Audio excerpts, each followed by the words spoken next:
and they've tried to backfill, and they were just entirely too thin in important places. Secondary, defensive line.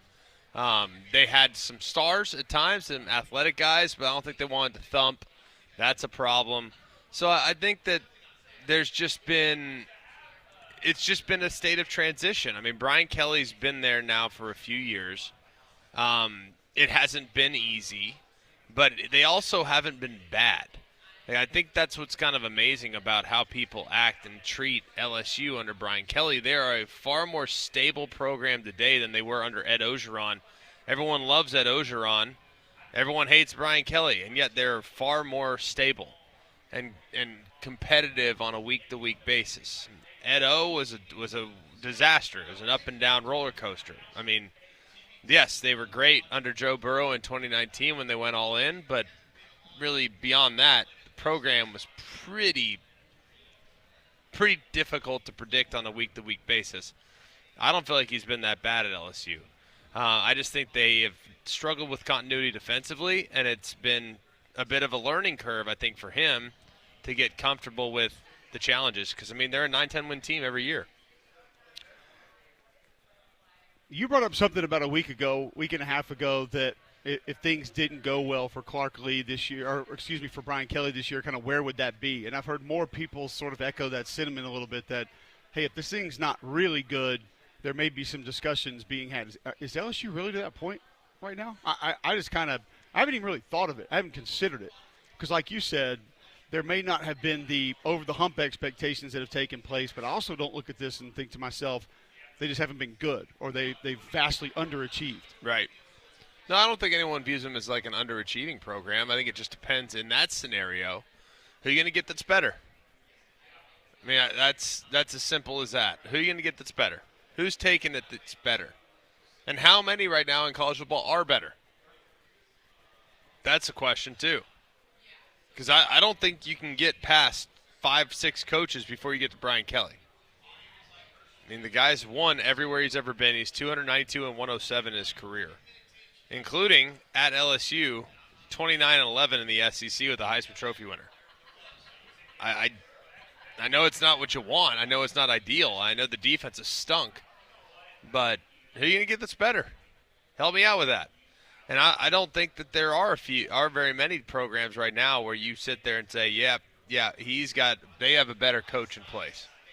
So, yeah, I mean, if he goes 7-5 this year, amidst expectations, and is disappointing, and they can go out and get a grand slam, then yeah, I could see them doing that. But I don't think that's super likely right now. Possible, but not super likely. All right, we'll see Brian Kelly and LSU in attendance today. We'll see Shane Beamer in South Carolina here today. Vanderbilt head coach Clark Lee going to be with us in about 25 minutes. We will also see Ole Miss here today. Austin Simmons is going to be a major part of the conversation. Is there anything that you could hear from Lane, might hear from Lane, that will either back up your excitement about Austin Simmons or maybe just change your overall impression of what he is or what he's going to be? How do you want to hear Lane talk about him today? I always come in hoping that Lane's going to be great, and he never is. He says less. His Twitter persona is not the persona that we'll get today. Now, will there be we weren't good at the beginning of the show because the microphone wasn't working, and the guy in the show next to us had to come help us. No, I'm not in a break. I'm live right now. I just do radio. Conrad had to go and I solve problems right there in front of Conrad all had to go and check out. I'm just giving you a hard time. Everybody else. I was on the guest microphone, and I do need to know how to make the guest microphone work when someone gets here, because I had that headset on. It wasn't. That is important. Working, but if you want to put it on and try it right now, you can do that and just see if you can make it work. Because I couldn't make it work. See, that was my problem. I talked into it, and no one heard anything. I can hear you. I can hear you outside of the microphone. You hearing us is not necessary. When we have guests, it does help, or so I've been told. Welcome to SEC Media. It's right for the elevator, too, and this is going to be distracting because the elevator opens and then people – It is distracting. Like the every look time on people's it opens, faces is always like, where are we? Why are we here? This is prime real estate, though. No You can't really avoid us, which is nice. Nobody wants to get off the elevator. They're like all scared to walk because nobody knows exactly where to go. So they're all uncertain. It's like, should we get out? Should we stop? Should we walk? Yeah, Who are these people staring at us? Why are we here? No, this is sales. This is sales right here. They're the ones that print the checks. Well, because that guy acts like he can sell, but he really can't. That's true. Yeah. But Can you hear me talking? Oh, there you go. You're back. There we go. You're back. Look at you. Magic We're man. going to make our guests hold microphones? Well, do you want to hold it? No, I don't. Well, then I guess you're making your guest hold a microphone. The guest can hold Yeah, microphones. the guest can hold a microphone. We'll be all right. So we should probably take a break and come back. Yeah, There's Paul, just too Paul's much chaos. Here. Okay. We'll be back from SEC Media Days Day 1 with Paul Finebaum next.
Again, SEC Media Days, Day 1. Cole Cubelic, Greg McElroy has currently been called into a makeshift SEC Network sales call.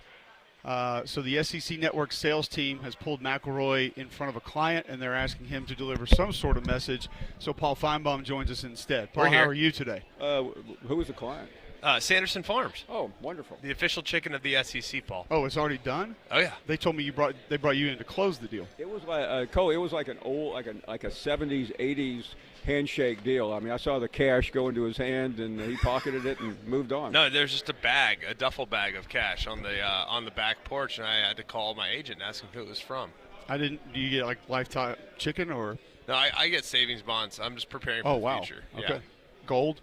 Yeah, no, I want savings bonds. I thought you would ask for yours in crypto. I want my $25 savings bond that in 30 years will be worth $50. Ooh, okay. I'm excited about it. Paul, Greg brought up Lane Kiffin a little bit earlier and essentially alluded to the fact that he's almost always a disappointment here because I think the expectations are so large. Do you ever feel like you can learn something, get a different gauge of his team from here in this setting? No. I mean, I've had a lot of interesting conversations with him, and it is. Yeah, I'm too old to have gone through speed dating, but that's kind of like you sit down with him and you don't know. You have 5 minutes. You have no earthly idea what he's going to say, how he's going to say it, and that's and Greg knows him, and you know him. That's his personality. I mean, he's mercurial, but incredibly smart, and I think he looks at this as an inconvenience. I don't think there's any doubt. I think there's no question. It's a necessary evil, and he hates it. He was on a fishing boat yesterday, so obviously he's didn't want to walk away from that. But the funniest thing is one of the shows that Greg and I will be doing later, I'm not going to mention the name, they sent me a question earlier and wondered, do you think he should be on the hot seat? And I'm like, in what world are we? Would Lane Kiffin? That's not real. It's not a real but question. I think the perception is that because he didn't make it last year to the CFP, and everybody thought, and I tried to gently explain to this producer, he's really beloved. He's getting a new deal every other week, but sometimes we live in this bubble, and the rest of the world watches from an eastern locale. Yeah. Very east and very north. I just want to know what show sends you your questions, by the way. But can I get my questions That in is advance? not the worst one I ever had. 2 years ago was my all-timer. I decided to fly in at the last minute. I figured I could do without Sunday night in Nashville. And I walked in, and they said, we got to take you to First Take. And Stephen wasn't there, of course. It was the middle of the summer. And one of the people on the show asked me the question, if Nick Saban doesn't make it to the CFP, do you think he should be on the hot seat? And instead of just stopping, I'm always sensitive because sometimes in the middle of the summer, I mean, Greg, look at the Finebaum show Thursday and Friday. Look what you get. You don't know. It was bad. So instead of just saying Nick, what everybody already knows, I said, when you think about it, he really does have to get to the CFP this year because he missed last year. And when you're Nick Saban, you can't miss the CFP 2 years in a row. And I didn't. And then I realized what I said. I said, of course, he's only the great. The usual. Yeah. Headline. Of course. Saturday down south. Finebaum says Saban could be on hot seat. Yeah. And I never got through. I mean, it was. I never escaped that for 5 days. Oh, I'm not surprised by that at all. That'd be miserable, but yeah, understandable. They keep their finger on the pulse up there for with some of the big question marks. Les Miles. Brian Kelly. I would like to talk about Les Miles. Yes, I would too. Brian Kelly is a guy, though, that some people have said is on the hot seat. I don't know if it's necessarily fair. The guy went 10-2, or 10-3, 10-3, and 9-4. Yeah, 10-4, 10-3, 9-4. He's been to an SEC title. He's won a Heisman Trophy. And he has a consistent product, unlike his predecessor. Why is it that Brian Kelly continues to get such a bad rap amongst those in the media, maybe inside Baton Rouge and maybe outside Baton Rouge? Brian Kelly is not on any hot seat. Read my lips. That is not happening. Now, what has happened is that because of who he is and where he came from, people expect instant success, which is fine. That's expected of everyone. Yeah. At that level, and I think most would agree, including Brian Kelly, that last year was a setback. I mean, it there were some games when they just looked miserable, notably the Alabama game, other games, the Texas A&M second half. So I think because of this, because of who he is, people are going to say he hasn't gone to the playoffs. Is he on the hot seat? It's just and by the way, Greg, I would love to rail about the industry and how bad it is and how hot seats are ridiculous, except I'm probably the guy in the industry who invented the hot seat. So I can't do that because, I mean, in the 80s I was writing, who's on the hot seats this year at SEC Media Days, day one, when people walked in here and they would actually grab the newspaper because I was trying to notice. Yeah. So I can't do that. But okay. But I can't answer the question when you ask it. Fair enough. All right, we'll move on to I want to ask you a question, big picture SEC, and we haven't had you really answer this on a Monday yet so far. I was asked going into the weekend, I think by one of your callers actually, what the storyline was going to be Friday for media days. And for me, I think it's this middle of the pack this year in the league. Who's going to go forward, who's going to go back? Because Texas is going to be there for 99% of people. Alabama, Georgia are going to be there for a lot. LSU is going to be there for a lot. After that, Paul, I think it's 8, 9, 10 teams that feel very similar to one another. Is there one that you feel really confident is going to be in that upper tier or maybe is not? I mean, even Vanderbilt, they're not going backwards. I really like Oklahoma until I look at the schedule.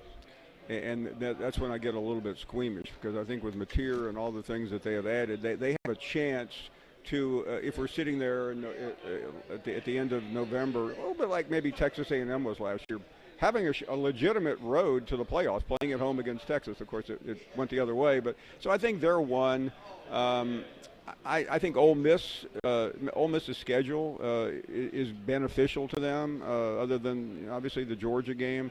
I think it's easier to find schools that are in must-win situations because there's so many of them. And I really, and I don't mean to beat a dead horse, but I will. Having been in Birmingham recently, I can't escape the questions just randomly at restaurants, at coffee shops about Hugh Freeze. Because I think 6 or 8, 10 weeks ago, I think I told you, I said, Hugh Freeze is in good shape. He's recruited well. And then I started getting a little bit closer to the sun, and I literally can't believe what I have experienced. It could be, maybe a prisoner of the moment, maybe headlines, but I didn't think he helped himself at all the other day by finding a friendly podcast to go on and really trying to act like the media, and one or two people in particular, have no earthly idea what we're talking about because he can't explain it to his own fan base what's going on down there. Maybe John Cohn's got some secret. They're going to have a big thing in 2 weeks at maybe Lake Martin and introduce the top 10 players in the country who have all committed to Auburn. But I'm not sure any of those guys are left. Let me know if they're having that event. I'll be there. I got to go. I mean, he'll be there anyway. I'll cover it. But you asked me is Brian Kelly on the hot seat, and I said no. Kelly is not on the hot seat. Hugh Freeze is on the hot seat. I don't think there's any question. And the person that put Hugh Freeze on the hot seat is Hugh Freeze. We want to go ahead and thank you now for getting those articles out here at the very beginning of SEC Media Days. Yeah. Those are going to hit the timeline here in just a few moments. Can't wait to be asked about those later. What did Paul say on your show? Yeah, that'll be fantastic. Kirby Smart is a guy that be here tomorrow. I'm really kind of interested with where he's at mentally. I mean, I've been around Kirby. I've known him for 20 years. He's always runs hot. He's always tight.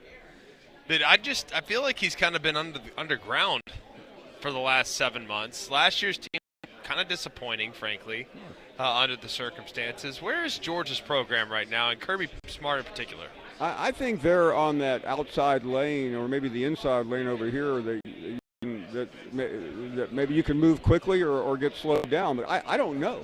They are the biggest mystery. Yeah. Because I know people that firmly believe they're capable of winning the national championship. I'm not one, but yeah, what you have to be careful, and this is they're in that spot that Alabama has been in over the years with whether Alabama. Well, okay, they can still miss the playoffs and lose 4 or 5 games. Right. And I think Georgia right now, because I think the quarterback situation is a little bit uncertain, and there's some other pieces that are unknown, could end up being a 2 or 3 seed like last year, or maybe missing it altogether. I'm not trying to create a headline there. I think they'll be in the playoffs, but I don't think they'll be in by very much. So if that's the case, Paul, how close is Kirby Smart now to what hot seat? Very close. What you just referenced earlier with Nick? What's the width between the hot seat and the national championship in next Paul's year? eyes? Sounds like the same. Kirby Smart will be.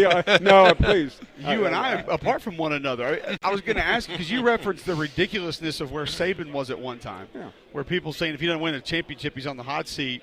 They won the SEC championship last year. They were in the college football playoff last year, and that I understand. But it came with some disappointments, but that season can't be viewed as a disappointment. But I don't think that was like I don't know, a couple of years ago, whatever year it was, Greg.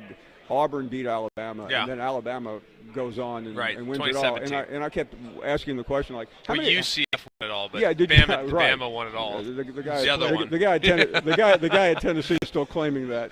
But the point being, I didn't see any flags flying about the Iron Bowl champions that year when Alabama was the national champion. Just like I don't think that many Georgia fans are flying SEC champion. We understand how much it means. You guys understand it more than anybody. But I think to the average viewer, it doesn't mean very much. I know I just went the antithesis of the SEC slogan. But Georgia, Kirby Smart isn't like bragging about winning the SEC.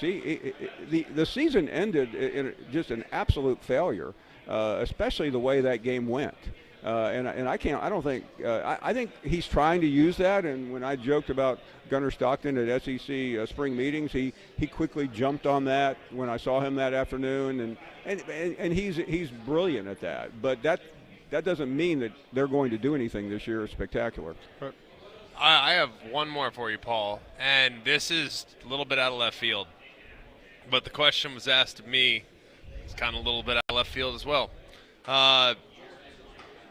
Very much in the know person that I have a lot of respect for and have spent a lot of time around and just really, really admire. They seem to think Nick Saban's not coaching. I had a similar reaction, but he's pretty adamant that he thinks Nick Saban will be coaching again. Do you buy that? No. That's what I said. And Greg, you know Nick Saban better than I do, but I ran into somebody the other day who spends time with Saban in Florida, and you can imagine where, and said he is literally having the time of his life. Yeah. And why wouldn't he? And I feel like I'm much closer to Nick Saban's age than you are, and I can assure you, when you have everything you want and you start playing golf at the best golf clubs in America, and you start making friends who belong to even better golf clubs, and you make a lot of money for doing very little work on TV, the interest in doing what he walked away from is not very high. I mean, he had a better situation at Alabama the day he left than he'll have anywhere he goes. Let's say it's next year. Now, I don't know whether it's college or pros. I mean, could he be talked into something in the NFL? I don't know how, because I don't think that itch burns anymore either. But my opinion is Nick Saban is done in coaching. I just want to thank Greg for trumping you and getting more articles out this morning. Day one SEC. Look, if it wasn't someone notable, I'd never say a word. It wasn't like, is Nick Saban coming back? May I ask you, since we just upstaged the commissioner here, can you narrow the field? I mean, is it in this country? Is it in college? He's going to the Elf League to coach. He is a firm belief that Nick Saban will coach in college football again. I would be along the lines with you, Paul, that if it happened, there would be an NFL franchise that could convince him to do it for a boatload of cash. Well, I'm going to help you here because you start thinking, where would Nick Saban be happy coaching in college football?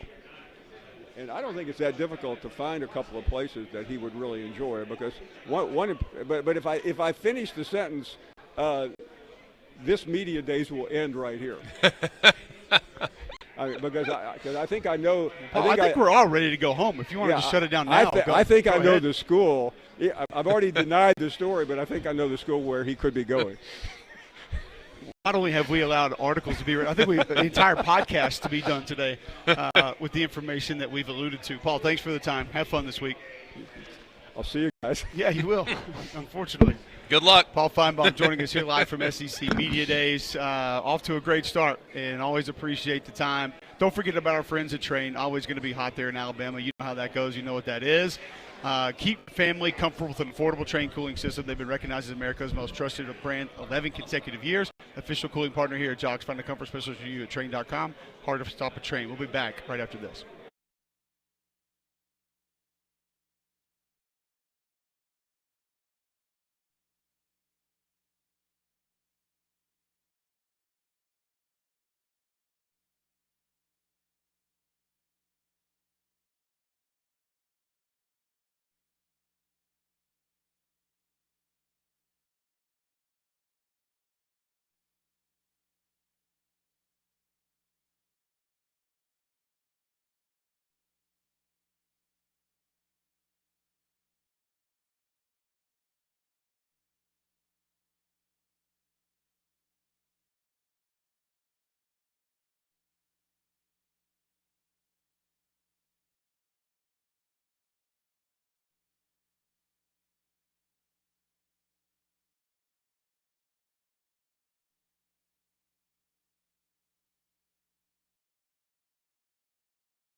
All right, welcome back in. SEC Media Days, day one. Going to go right into an interview. South Carolina defensive back DQ Smith joining us here on Radio Row. I say defensive back because the versatility now is something we have to talk about with you. A little position change, maybe a different role for you this fall? Yes, sir. I wouldn't say a different role, just kind of figuring out the pieces that'll match our defense the perfect way. Looking at some of the guys y'all took the field with last year, it's got to be kind of strange. It's like that picture of Will Smith sitting there in the living room. There's no one around him. Like a lot of the guys you played with last year and balled with, they're gone. Yeah. I mean, what's it like now looking around the room being like, all right, he's new, he's young, he's new. Yeah, it's kind of something I've been adapting to over the years. You know, it happens every year. So this year is a little different, because all the guys did live for the draft or, either left. So it's just like it's something you have to adapt to. Younger guys, we have to be leaders for them. So they can step up because we're going to need them when the season comes. So just adapting to that, all the guys are fitting in perfectly, so we'll be fine. DQ Smith, South Carolina defensive back, joining us at Media Days. There were some rumors floating around going into last season that you guys absolutely dominated the offense in spring and in fall practice, even to the extent that there may not have been a touchdown scored in spring or in fall practice when you guys were going live. How different was it this spring? This spring, it's competitive. When we got a quarterback like Lenoris on the other side of the ball, he make plays. He can get out of the pocket and make plays. So, he learned from last year, to this year. He's become smarter. So, just trying to contain him has been something hard to do. But, it's been competitive at practice a lot. Looking at the offense now, last year I felt like with Lenoris, and we did a bunch of y'all's games last year, saw you guys a bunch in person. Y'all played great. I think y'all were 3-0 when we were doing y'all's games. Anyways, Lenoris felt like there were times he had to kind of do it on his own a little bit offensively. It's no disrespect to the other guys, but he made so many plays. It's like those receivers, man, like I thought Mazio was awesome. Like some of the other guys, man, they kind of took their turns. How does the receiver group together look this year compared to where they were last year? We'll continue to get better. We brought a lot of young guys in. They're learning. Guys like Nick Harbor, Mazio, Jared Brown, those guys are being great leaders to those younger guys. So, just having them come in and having a quarterback like Lenoris and then our offensive staff as well, it's amazing right now. So just getting everybody on the same page will be good offensively. I'm interested in hearing about the leadership on your defense because last year at safety, at inside linebacker, up front on defense, at defensive line, specifically the D tackles, I mean, you had guys that have been in the system for 4 or 5 years, knew it all, and that's one thing that makes your defense so great is how complex you can be and how different you can be. You taking that leadership role this fall, who else has kind of stepped up and emerged as one of those guys or a couple of those guys? I would say actually a transfer coming in, Sean Murphy. He's been a great leader to the younger guys, linebacker core, getting them on the same page. And then Nick Barrett up front as well, just him coming in. He already know the system, behind those Tonka and Boogie and all of those guys last year. He knows what it takes. So those are two guys I will, off the top of my head, that has become better. Why are the portal guys so welcomed in your program? Like it feels like everybody wants a dude that's talented that can make plays, but it almost feels like they become intertwined in this program faster than they do at other places. Coach Beamer, he, before guys come in, he asks us, do we think guys will fit in our program? And, personality-wise, these guys fit, so they just fit. So when guys come here, they just love it. And, we welcome them in because we know we're going to need them. And really just the love we have for our team, the love, the connection we have, everybody's together. Nobody's a solo or just trying to be a part, so everybody's together in our facility. What about your defensive coordinator, Clayton? Clayton White, I think he's going to be a head coach someday. I think he's that good. I love his scheme. He mixes it up, but I think he's really honing on the details, but it's all about being physical. Y'all got to come downhill and hit folks. Like, it's awesome. Oh, yeah. What can you say about him? Like, if he were to get that head coaching job someday, like, what would they be getting? A funny coach, man. A funny coach, but when it's time to lock in, he'll lock in. He knows the game very well, the defensive side. Offensively, he knows a lot of teams like to run in certain situations, so that would help him, picking an offensive coordinator, I believe. So just a great guy, great family guy, somebody that's going to come to work every day. So that's what a team will be getting the head coach for Clayton. I know you guys are super talented at wide receiver, the young ones especially. Give us a name because you go up against those guys 7-on-7. You guys are out there throwing. Who's a young receiver that maybe folks need to be watching out for this fall?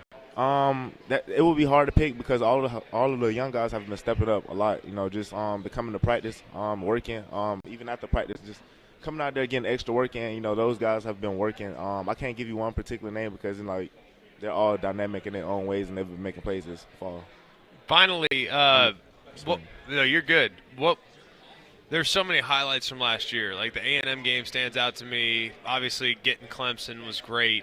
The way y'all started to kind of announce your presence to the world against Kentucky early in the season. That was like insane. You go up there and everyone thought Kentucky's legit, and y'all beat them to sleep. So like, if there's a moment from this upcoming year, like what's the game you're most looking forward to? I think I know where you're going, but I'm just curious. Like, what the game is? What you're most looking forward to? This is probably not the answer you want, but like every game is the game I'm looking forward to. He played for Nick Saban too. You would think he would know. It's LSU. Don't even it's ask LSU. Like, it's LSU because it got ripped from their fingertips. It's LSU. But you already know the answer to that. He can. That. I know. I mean, but LSU, man, we're excited to get down there to Death Valley. I'm looking forward to go return the favor. LSU has a great squad as well. So they definitely slipped away from us, but they have a great team. But somebody's been doing their training in Columbia. Yeah, every game I'm looking forward to. We really don't have. I just know as a player, like that would have just hurt so bad, knowing like how close y'all came at the end to getting to the playoff. Like golly, that LSU game, like a couple plays here and there, it's a totally different ball game. It's just crazy, man. Yeah, it's the little details that we lacked in that game, that cost us that game. So just focusing on things. Hopefully we'll get back to that point where we can finish it this time. DQ, great visit, man. Thanks for stopping by. Yes, Good sir. luck this year. Yes, sir. Thank you. Appreciate it, man. DQ Smith, South Carolina defensive back, joining us right here at SEC Media Days, day one, getting us off to a good start, talking some actual football here on the field. When we come back, Clark Lee, Vanderbilt head coach, will be with us next from SEC Media Days Live.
Again, SEC Media Days, day two, live from the College Football Hall of Fame. Cole Cubelic, Greg McElroy with you, and Clark Lee, Vanderbilt head football coach, joining us now.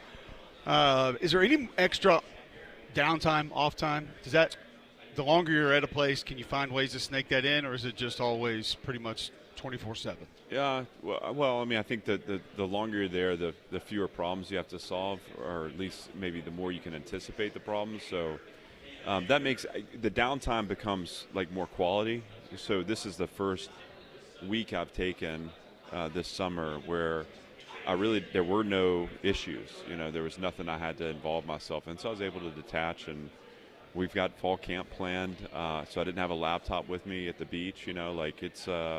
You wanted one. Yeah, I was itching for something. I didn't know what it was. No, so you enjoy a little more because you can anticipate and you planned out. But I'm good for 7 to 10 days. I'm good for the week of spring break.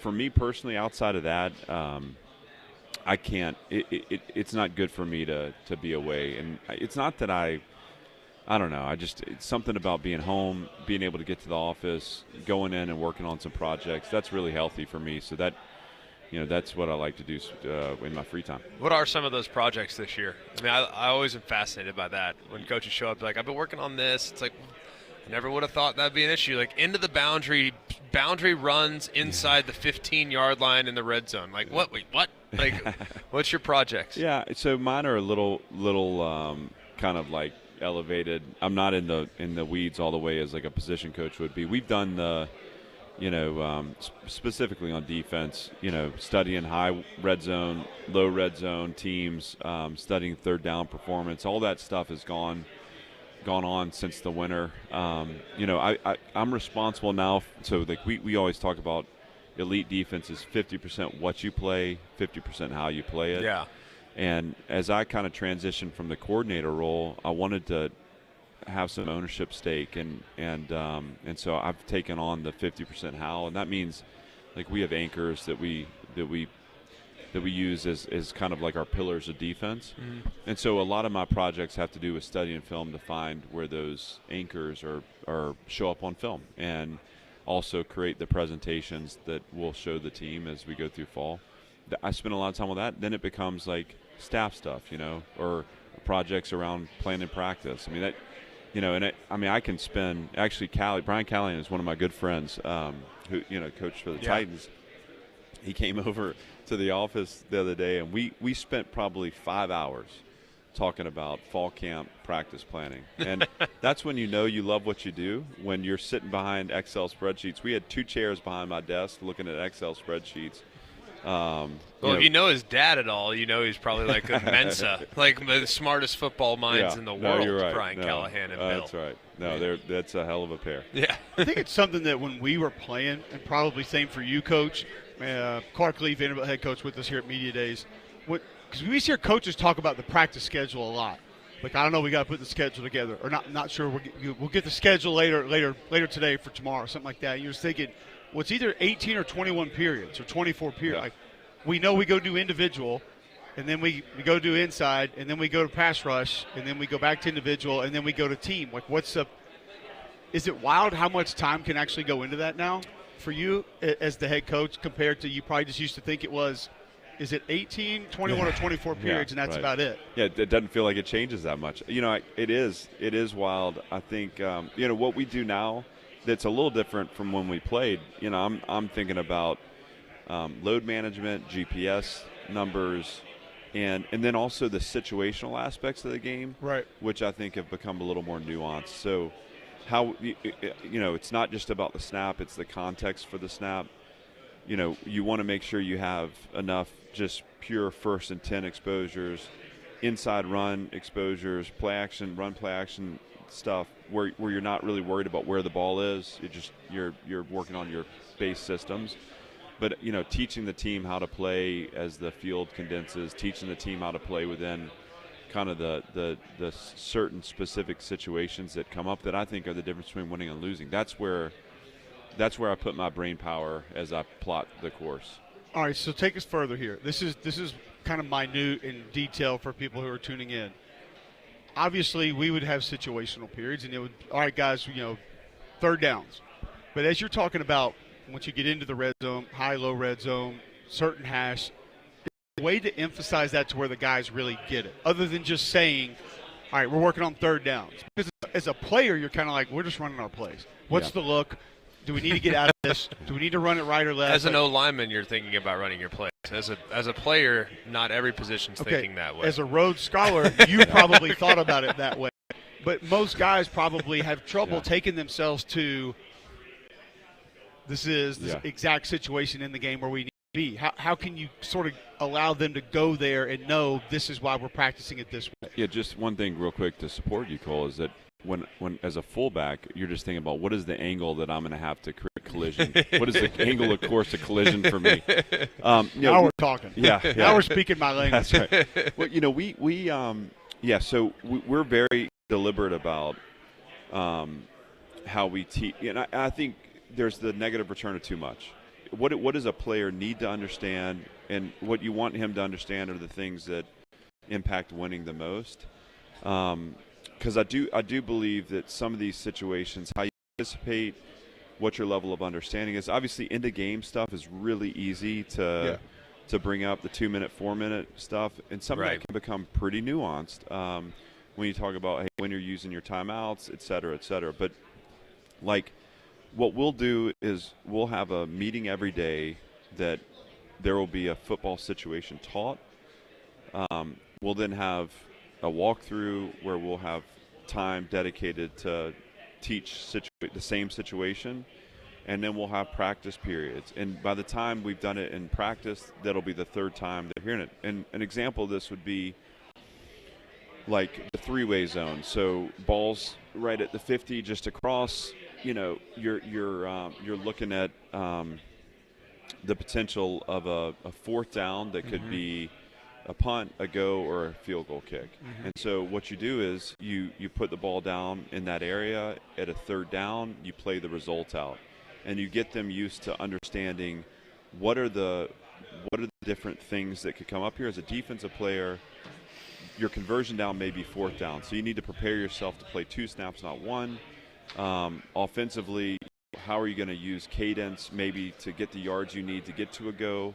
Like, I don't know, and maybe this is a little too I love it. Not for our audience. But perfect. So to me, so if I can get a player to understand that, now all of a sudden, you know, they'll be anticipating what that fourth down snap will look like.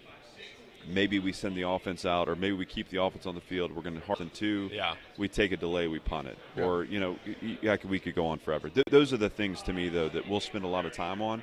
Because for us, you know, those are the margins we have to win. The better we play in those field zones, in those situations, the higher the likelihood we capture the margins we need to win. Looking at your offense last year, and Diego in particular, you guys did such a great job. And I don't want to see you caught people off guard. But I just think that there were a lot of people that underestimated the player that Diego Pavia was. I'm talking nationally.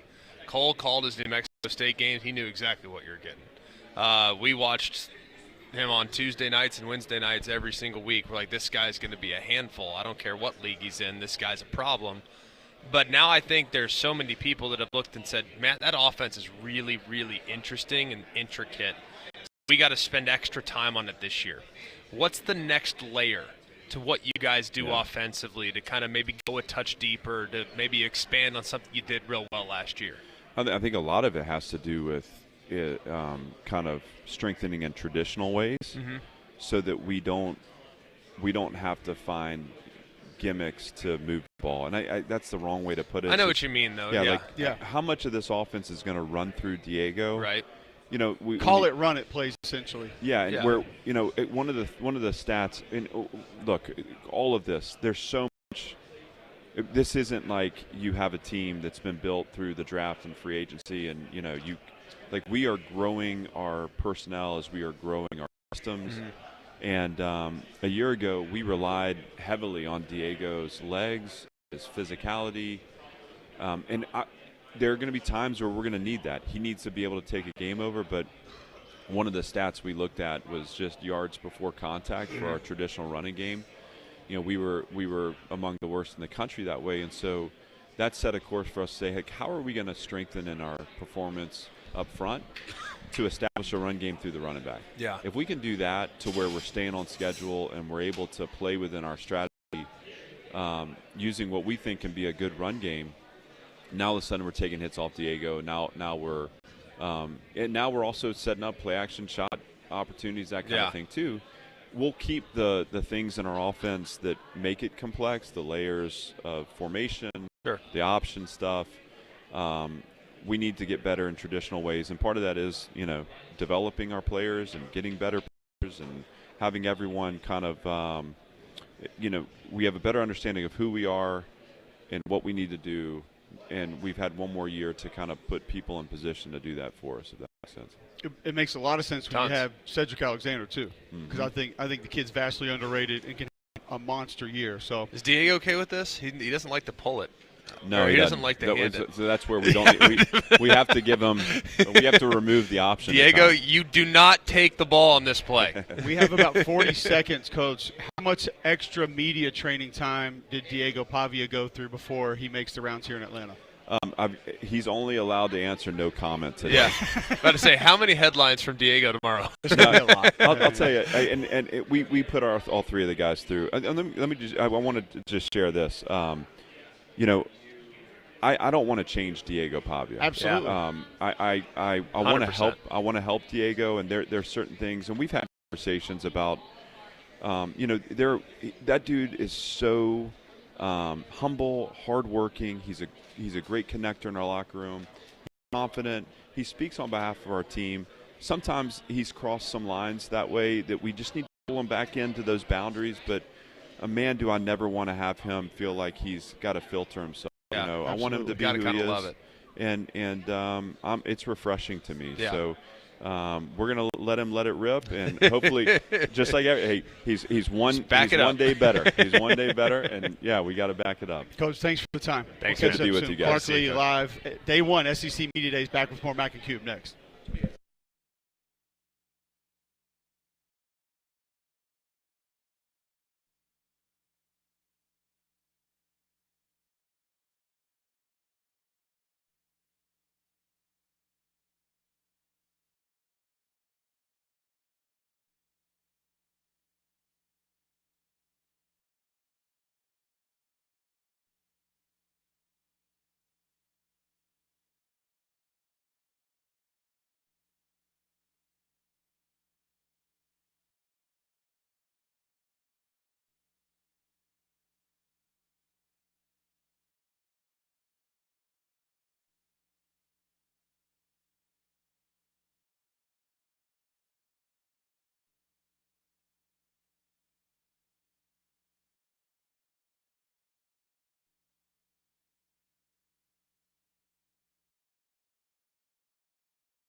All right, welcome back in. McElroy and Cubelic in the morning live. Day 1, SEC Media Days. We've already heard from DQ Smith, South Carolina safety.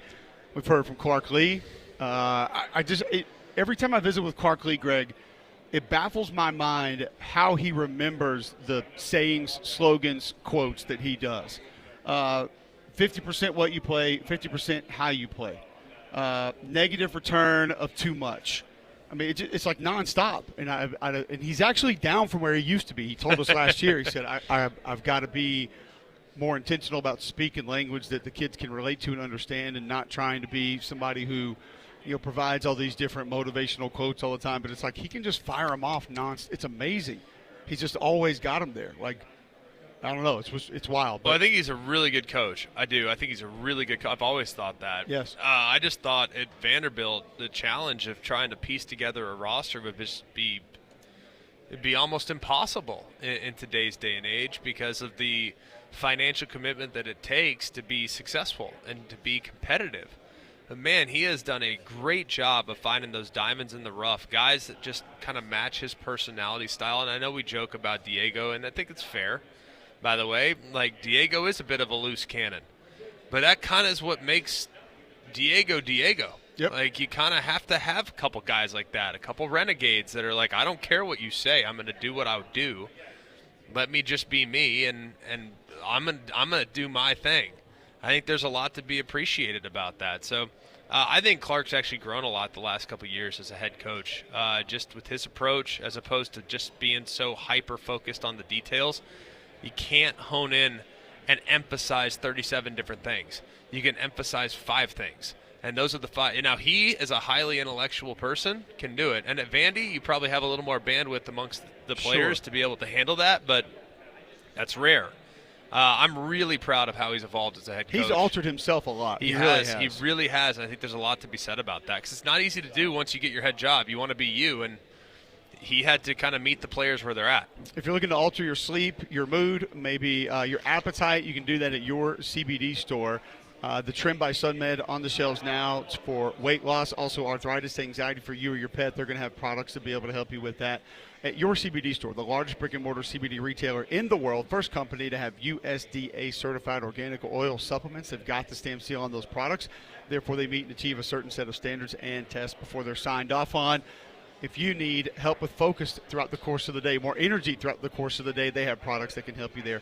Your CBD store, 3 locations, Highway 280 by Bailey Brothers, 150 by the Cajun Cleaver, and Trustful just off 459.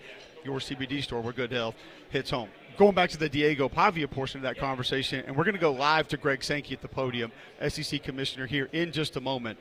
I loved what he said, Greg. I think it was an absolutely perfect answer.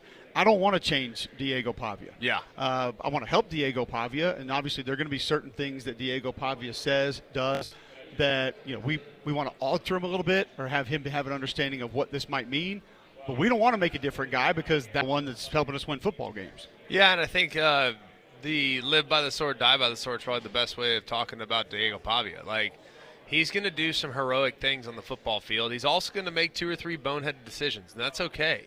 As long as those bonehead decisions are not catastrophic. You want to pull the ball on a 1st and 10 when you should hand it off, and you lose 3. Okay, boneheaded mistake, not catastrophic. You want to try to squeeze an in-breaking slant when there's 3 defenders in the area, that's catastrophic. You know what I mean? I think that just the level of mistake is totally okay because when he is as hectic, as helter-skelter as he is, that's awesome because it's tough to defend. It's tough to predict. But sometimes with that aggressiveness can at times become catastrophic. It works against Bama. It doesn't work against Texas. It works against Georgia Tech. It doesn't work against LSU. Like, you need to kind of have that balance, just a little more balance and eliminate the risk just a little bit. But you don't want, him to not be a go-getter and a hard charger. That's for sure. I thought in a very kind, complimentary way, maybe, essentially saying we got to be better up front on offense. The yards per carry comment or yards before contact comment, and so does everybody. Traditional plays, right? But basically saying we've got to find a way to just hand the ball off and gain positive yards sometimes, and because you knew exactly where he was going when he was saying. 100%. We're not trying to, finagle our way down the field, so to speak, but we should be able to run inside zone and pick up 3 or 4 on a very regular basis, and sometimes they haven't been able to do that. Yeah, when it's 2nd and 7 2nd and 8, you want to make it 3rd and manageable. Right. You got to be able to pick up 4 yards on the ground. You have to. Like, you can't just, do a little end around, fake the inside end around, and that's how you get 4. Like, I think that makes it a lot trickier to kind of sustain. And we'll move over to Greg Sankey in a moment. Before I do, tell you about Crocker Moves. Here's a local company owned by an Iraq War veteran, Eric Crocker. Crocker believes in hiring moves you can trust, complete full background checks, and run drug tests on every single employee. These are good guys. You can trust them in your home, and they need your whole home packed up and move. Your company headquarters moved across country, or you just want them to come rearrange a living room. These guys got you covered. They also do deliveries for furniture that you purchase need to get to your home. So call or visit them online today for a free quote. The website's crockermovesearch.com. That's crockermovesearch.com. Support your veterans by choosing Crocker Movesearch for your next move. Let's go live to the podium with SEC Commissioner Greg Sankey. That said, good morning and welcome to the 2025 SEC football. It's a privilege for me to be with you. Your work and all make the event possible. The start, tradition, at the intense, the competition that makes. I'm pleased to be back in the first meeting in Atlanta, February 20. It was the beginning of a men's basketball tournaments, because also in 1930 to the SEC 94, and just up the road of women's basketball gymnastics champions. We'll be back in after a 20-year hiatus. Returns. We will through the 25th at End Market. Looking forward. About football, let me first what's done around the game. August 30th, Tennessee plays Syracuse, and the next day, Sunday, August plays Virginia Tech. Plenty going on that weekend, but noteworthy that we'll be back here to kick off the season with those football games. Our championship game is a December tradition here in Atlanta. We appreciate Arthur Blank, the Atlanta Falcons organization, and everyone around Mercedes-Benz Stadium that provides an incredible experience for our participants and for our fans. I want to thank the Atlanta Convention and Visitors Bureau. You don't understand how many mechanics there are to pull off something like this. Law enforcement, the city of Atlanta, everyone that makes things work smoothly. We're also pleased and really proud of our affiliation with Regions Bank. Regions serves as the title sponsor for the SEC kickoff, and you can see Regions embedded around us, and I'll have another note about how they contribute to support our student athletes through the year in different ways. Before I move on, I'll just make a note that we are adding to our sponsor program, Wayne Sanderson Farms. We have several members of the Wayne Sanderson Farms leadership team here with us this morning, and I thank them for their support. Wayne Sanderson Farms has over 26,000 employees and over 2,000 family farms spread across the southeastern footprint. While I was preparing my remarks for Media Days, I recall that last time we were here in Atlanta, one of my backstage conversations, and I've noted this, included the discussion of why powdered wigs went away and neckties remained, and that was with Mike Leach. I just want to make a note that we appreciate an adjustment made by the National Football Foundation to change the qualifying criteria for head coaches that makes Mike and others eligible for election into this College Football Hall of Fame. We also, since we last gathered, lost Bob Holt, and we've saved a spot right around where Bob usually sits to honor Bob. Bob, as you know, worked with the Arkansas Democrat-Gazette. He was pretty quick with a question here and always asked a question with a smile. That did not mean that you might like the question he was asking with a smile, but he had a special way about him, and we miss Bob and respect and honor his memory. Last month, we had a loss in the Southeastern Conference family Bobby Gaston, who served in a variety of capacities, passed away at the remarkable age of 101, and Bobby was still a regular attender of the SEC football championship game. Atlanta was home for Bobby, as was the SEC during his playing career at Georgia Tech when he was a teammate of Frank Broyles. He spent 50 years working in the SEC's officiating program, and we didn't have social media then, but I'm sure we didn't get them all right during that time frame. The last 16 years he worked, or excuse me, the last 18 years of those 50, he served as the program's leader. And we remain grateful for Bobby and his work and contributions, and extend our best wishes to his wife, Gail. We also, at a time when we can't ignore, in fact, we intentionally remember what happened over the last week and a half or so in the Texas Hill Country in the Central Texas area. And yesterday, traveling down here, listening to news reports that the rains were coming again and emergency warnings were being issued. Watching from afar, it's been an unimaginable loss of life to see. I cannot imagine the grief that families and friends and neighbors and relatives are experiencing, not only across our universities in the state of Texas, but across this region, as you start to understand through these stories the depth of relationships that exist. We offer our thanks to first responders, to emergency workers, and even to those who try to help, whether it's through a search, through debris moving, or simply by giving someone a hug.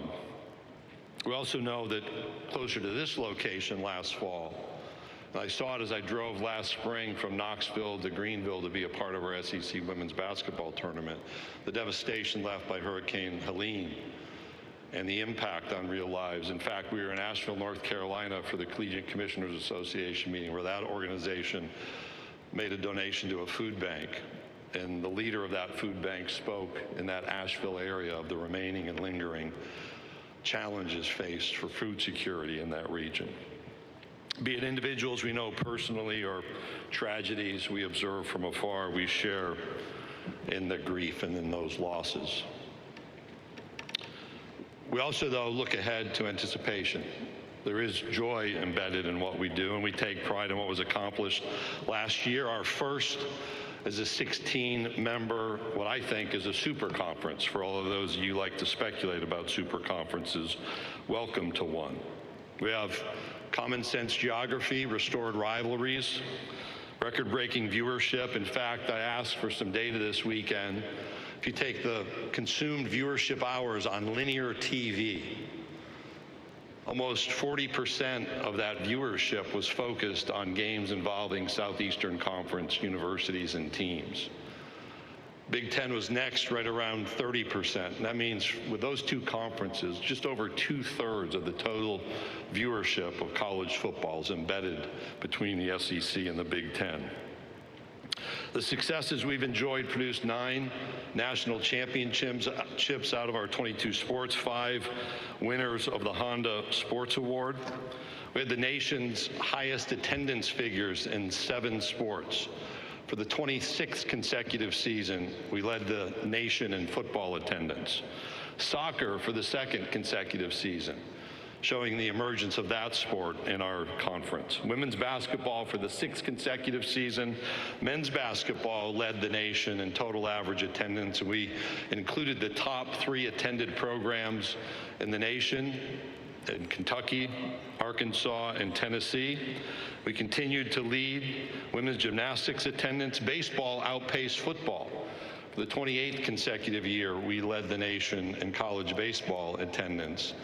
And one of the more remarkable stats provided to me was we had a combined total home attendance over 840,000 in softball. When you combine the total attendance of the 3 other autonomy conferences, the SEC total exceeded those other 3 conferences combined total by over 100,000 fans. It's a special place, a remarkable set of people, remarkable competition, and remarkable achievements. We're also proud last year that it was first to operate fully under the Disney umbrella for broadcast of our competitions. That includes ABC, the ESPN platforms, ESPN Plus, and the SEC Network. We're so proud of that partnership because in our first year, we together earned, through the SEC on ABC, the 2025 Sports Emmy for Outstanding Live Series, the first time in 45 years that award had been presented to a college sports property. You heard from Kevin, one of our new endeavors is a box-to-box and Netflix documentary series spotlighting the 2024 football season. You'll have an opportunity, as was mentioned later this evening, to see one of those episodes. That series goes behind the scenes to really capture what we think is unprecedented footage and personal stories of our coaches, our student athletes, and our teams throughout last season. This afternoon, you'll also hear directly from Paul Martin, the series producer, who will provide you with a bit more insight into that project. And last on my set of notes this evening on the SEC Network at 7 p.m., we'll have the second edition of what we call SEC Startup. That's a pitch competition for business ideas and innovative business ideas presented by student athletes. 5 finalists will populate this year's program, which again is presented by Regions Bank and is on the SEC Network at 7 p.m. this evening. Now, of any room that I occupy, I don't have to educate you that there is a lot going on in and around college sports. In fact, I usually begin writing out at least an outline of my remarks in early June. And had I attempted in early June to write out this full set of remarks, it literally would have changed on a daily basis. Because it seems as if one wakes up and there's yet a new story, a new opinion, a new piece of commentary, or a new direction that's been suggested. But let's take an inventory of all that's happening around college sports and college football right now. We have congressional activity. We wonder what might be the next state law to be introduced, or the next lawsuit. We're interested in litigation that has resulted in individuals being eligible to participate in college sports well into their mid-20s. That starts to remove opportunities for aspiring high school athletes. There are opinions around collective bargaining, opinions around the size of the NCAA basketball tournament. There are outcomes from what is called the NCAA Division I decision-making working group. There are proposed changes to the NCAA policy that for years has prohibited gambling on college athletes and college coaches from gambling on professional sports. There are considerations and commentary related to the future of the NCAA. I've already mentioned the college football playoff as it relates to our work. Should it be at 12 or 14 or 16? Or if you wait long enough, somebody will introduce another number for consideration. The issues around the college football playoff selection committee protocol and process were noted by me at press conferences in Destin. What's the future of the SEC football schedule? Is it going to be 8 or 9 games? What do we do about our future bowl relationships? How do we implement terms of the House settlement, and what's the impact of that settlement upon non-revenue sports, on participation opportunities across all of Division I, and the sponsorship decisions around sports offered on each campus? I think the most frequent question I'm asked one-on-one, including in airports as late as yesterday, is what are you going to do about the transfer portal? There's continuing evaluation by many about the role of outside financing in college sports, often referred to quickly as private equity. There's a bit of sudden expertism, as I call it, around us, where somebody is certain to have the next great idea. And as I've shared a few times, there's no easy button for dealing with the complexities that we face. And we also have to work together effectively as conference leaders. Now, I'm not going to walk through and provide you a paragraph or two on each of those items. I know you're grateful for that reality. But let me start with the working relationship among conference commissioners, because there's commentary on that from the outside that doesn't see the inside. I think in Division I, we all have a responsibility to work with commissioners from all 32 all-sports conferences.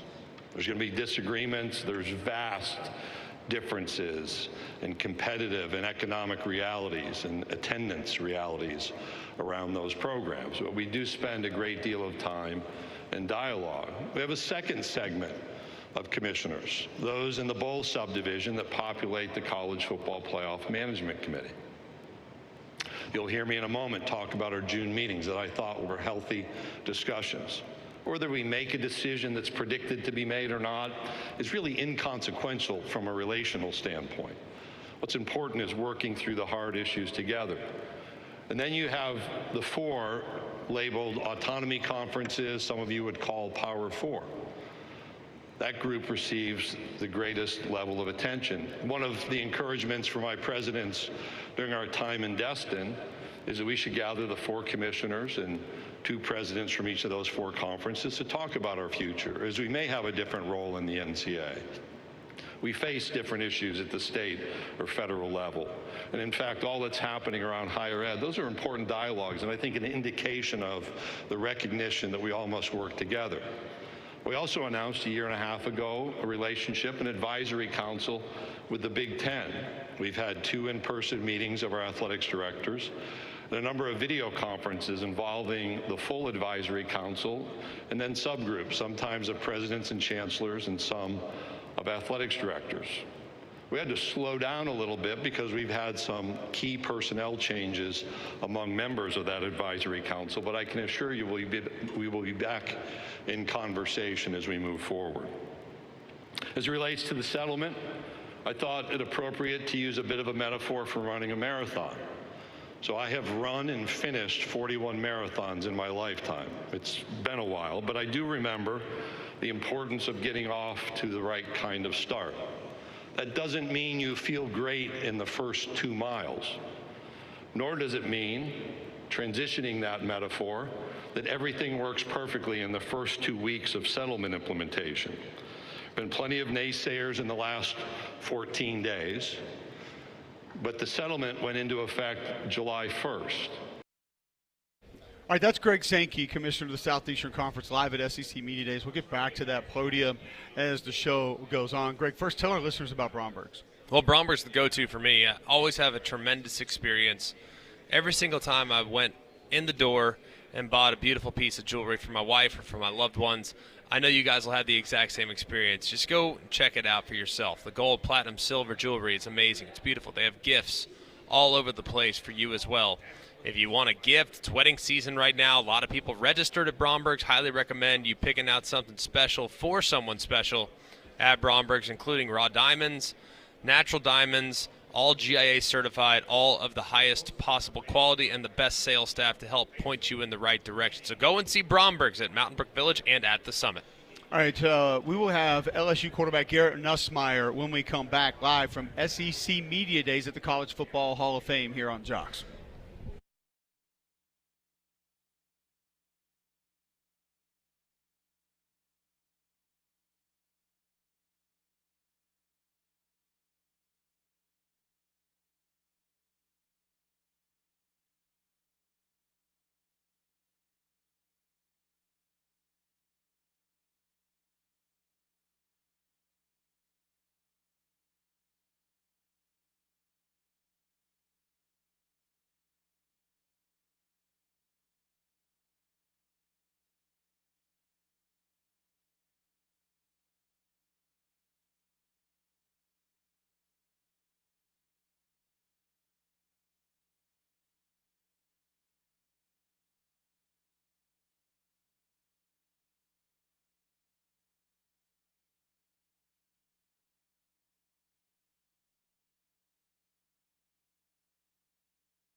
All right, welcome back in. SEC Media Days, day one.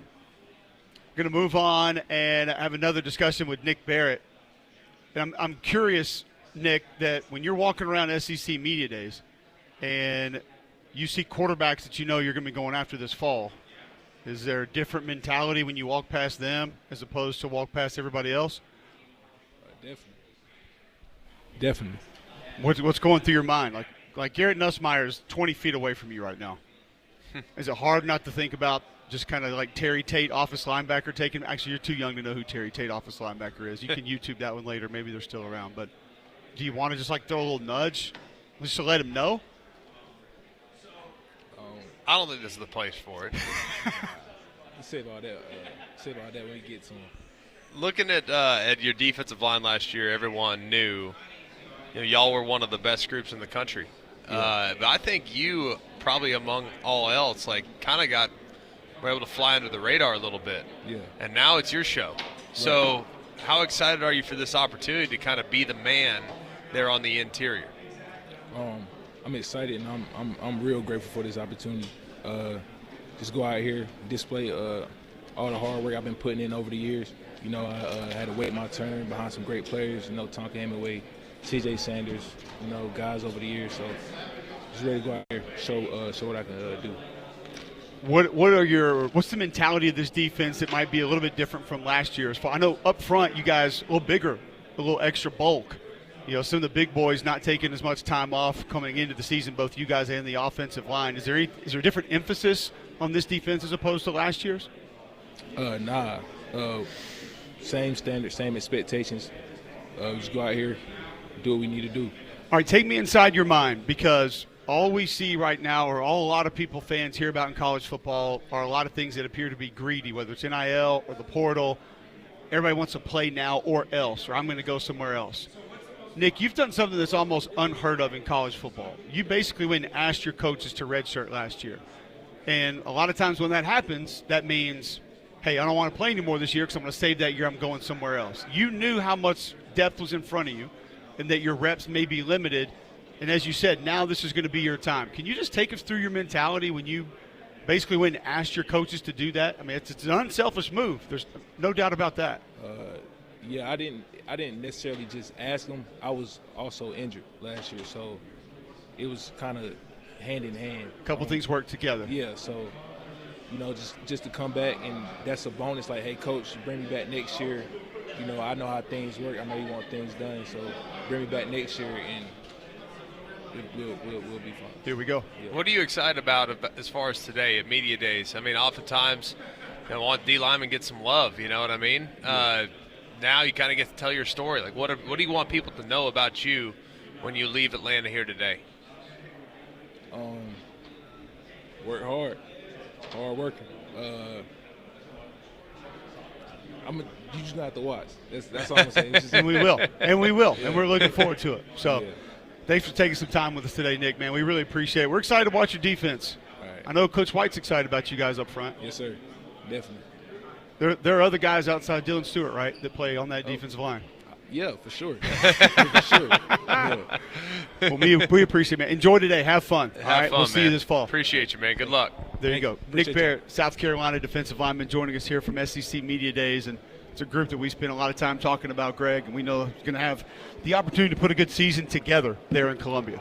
Yeah, I mean, it's a relentless group. And they got last year, I mean, I think what's tough about a situation like Nick's is, like, I don't think the world really knows because so much attention was paid to those end men on the line of scrimmage. But, like, those D tackles did a lot of dirty work, so good, man. Like, they really did. I mean, and Tonka Hemingway, people know him because the name.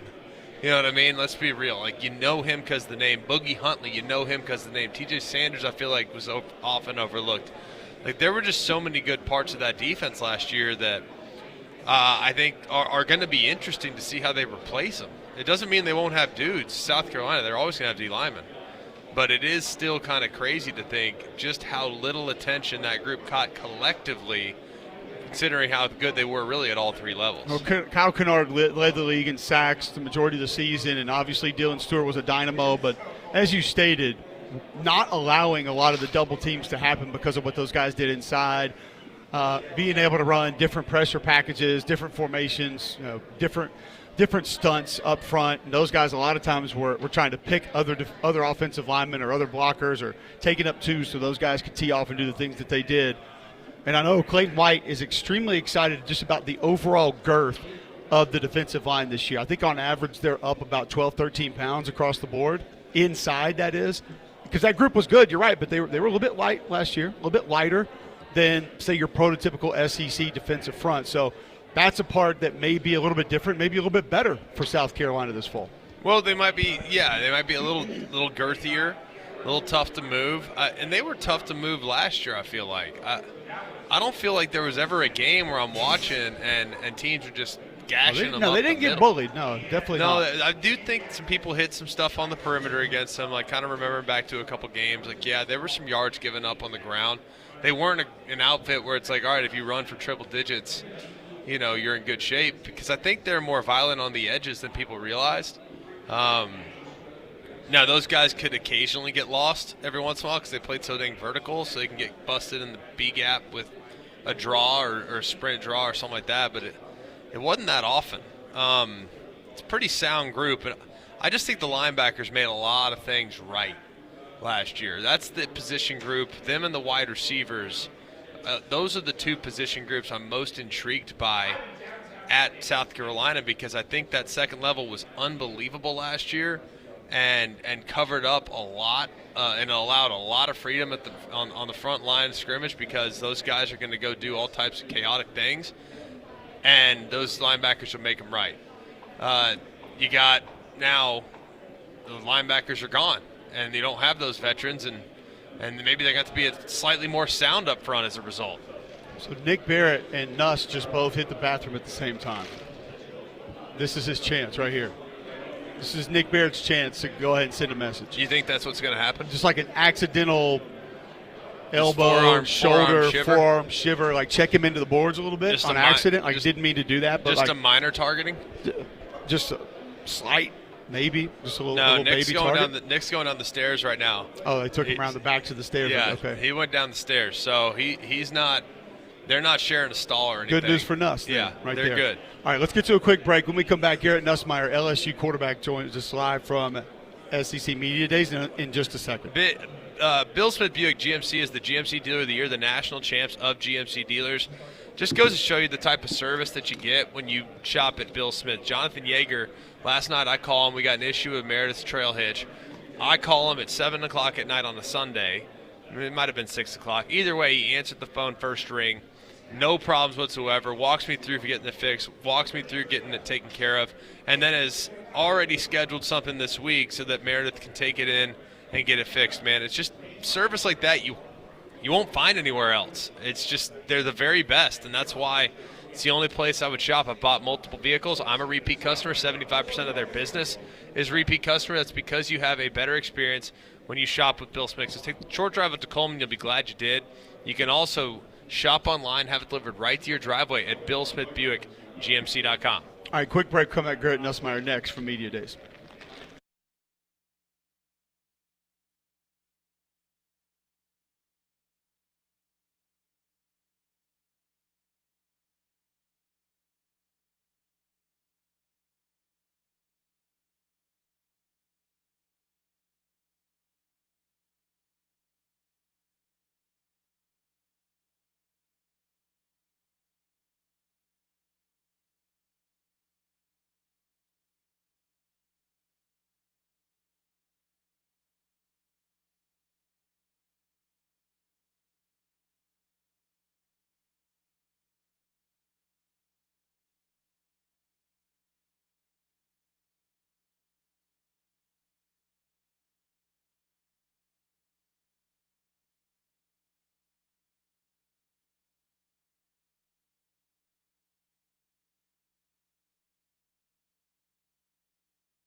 All right, welcome back in.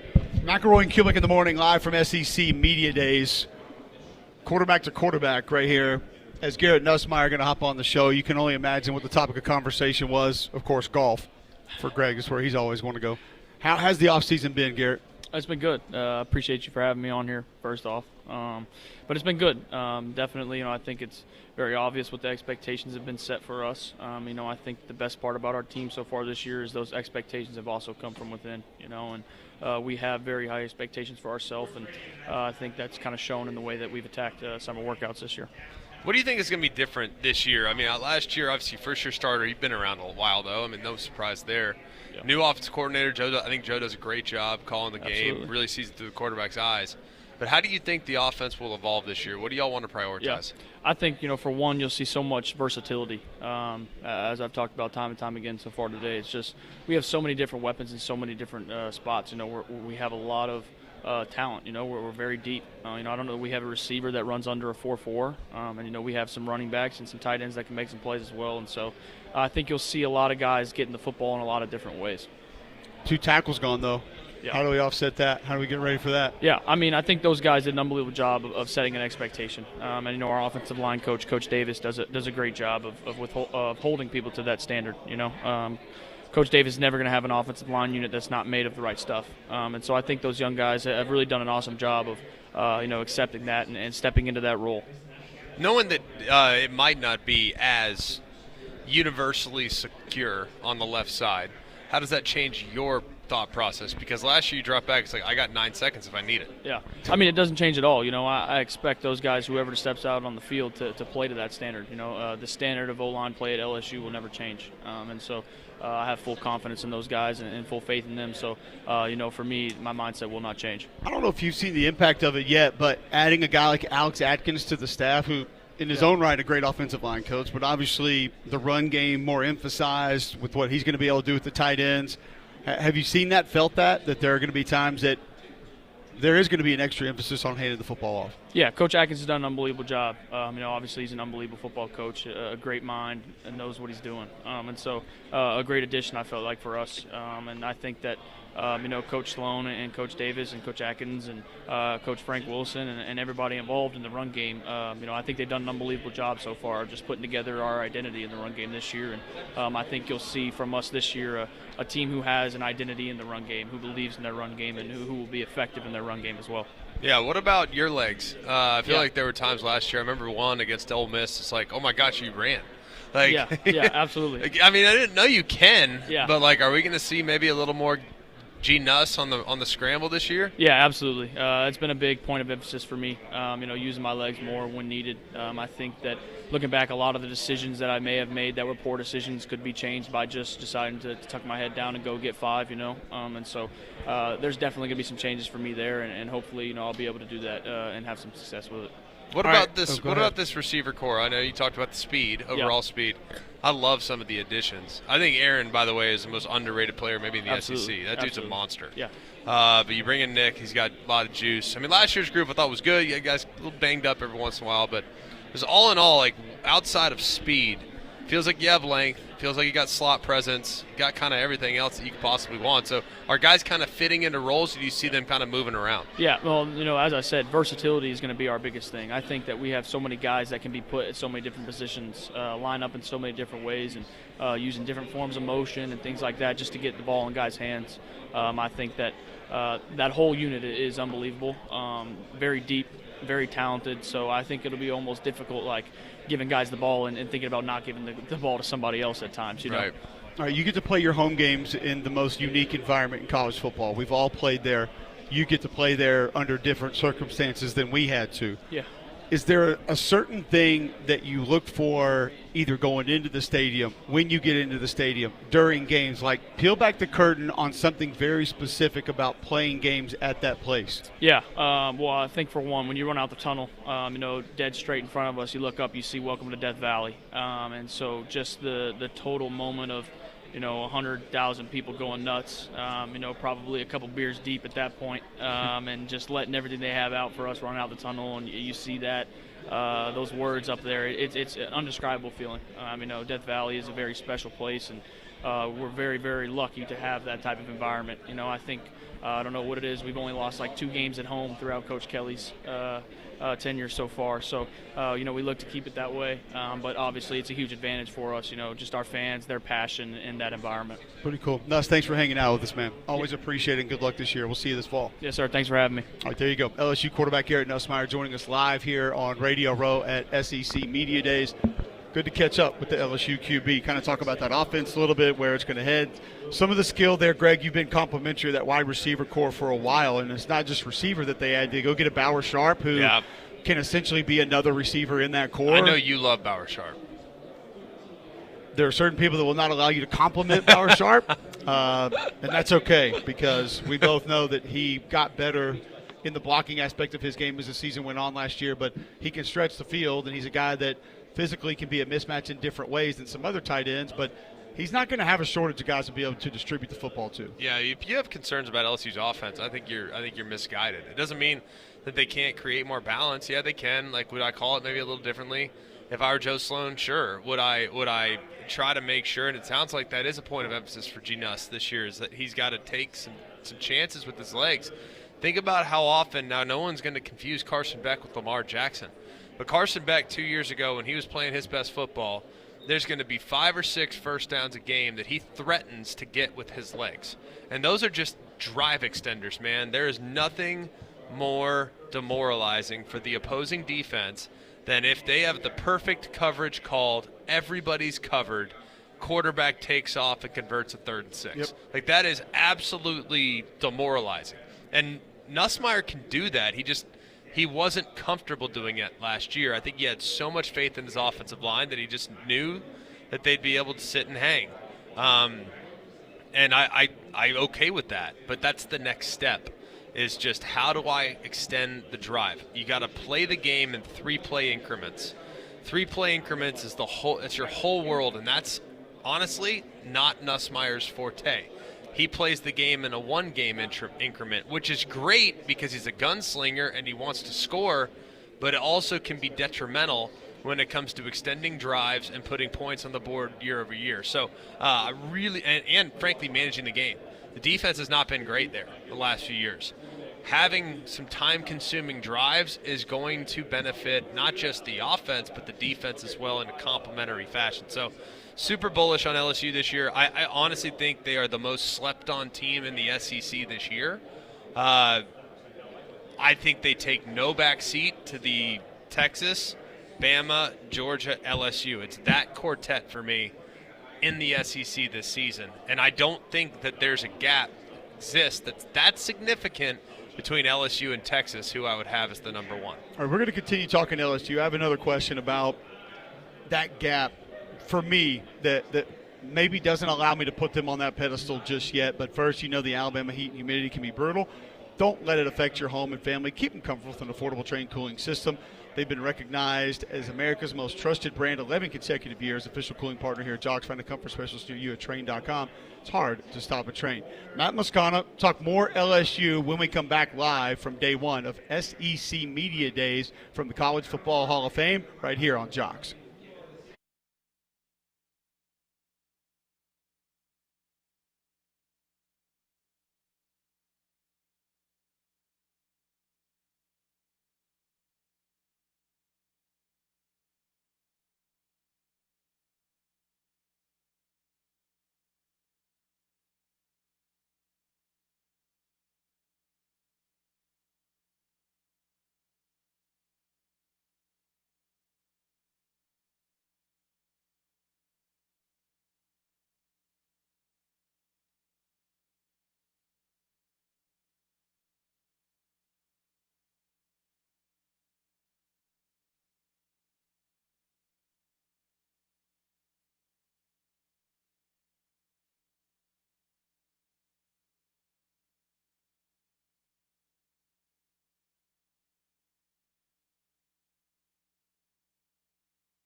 All right, welcome back in. McElroy and Cubelic in the morning, live from SEC Media Days.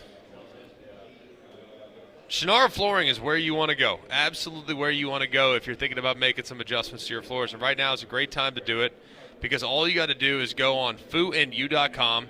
You check out that Core Tech flooring by Shaw. That's 100% waterproof, 100% pet-proof, durable, really upgrades and whatever space you want to install it in. You can go and get right now $10 off per box when you go and order it from Shannara Flooring. This is a first-class organization run by Foo. You're going to absolutely love the experience that you have. They take great care of all of your stuff, and they'll take great care of you as well. They also have plenty of other options available as well, so go check it out all online. They have 40,000 square feet of that Core Tech, but they got tons of other options for you as well. So check it out at fooandyou.com. Is like Brian Kelly down here, or are we just getting like B-roll? Like who's on the way down? Everybody's setting up their cameras right here. I have no idea, but we're in kind of a hot spot this year. I'm pretty excited about it. Sankey's still at the podium. I thought BK was coming to the podium here pretty quick. Well, it sounds like, it looks like somebody's heading down the hallway here. All right, so we heard from Garrett Nussmeier and the inability to hand the football off or call run plays. Not inability, unwillingness. Almost got to a point of being unable.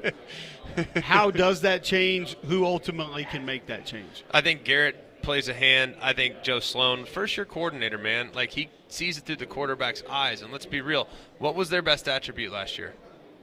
Their offensive tackles. Okay, their pass pro and their quarterback and receivers. I think that's part. Look, I think their running back room is fine. I don't think it was elite last year. I think it was fine. And by LSU standards, not even close to elite. Sure. This is LSU we're talking about. They have running back after running back after running back for the last 30 years.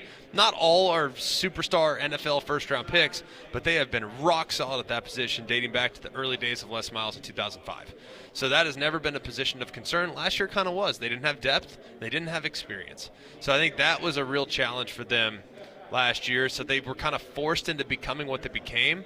But now with really making running back a priority and emphasizing the run game, I think they'll be in a much better spot.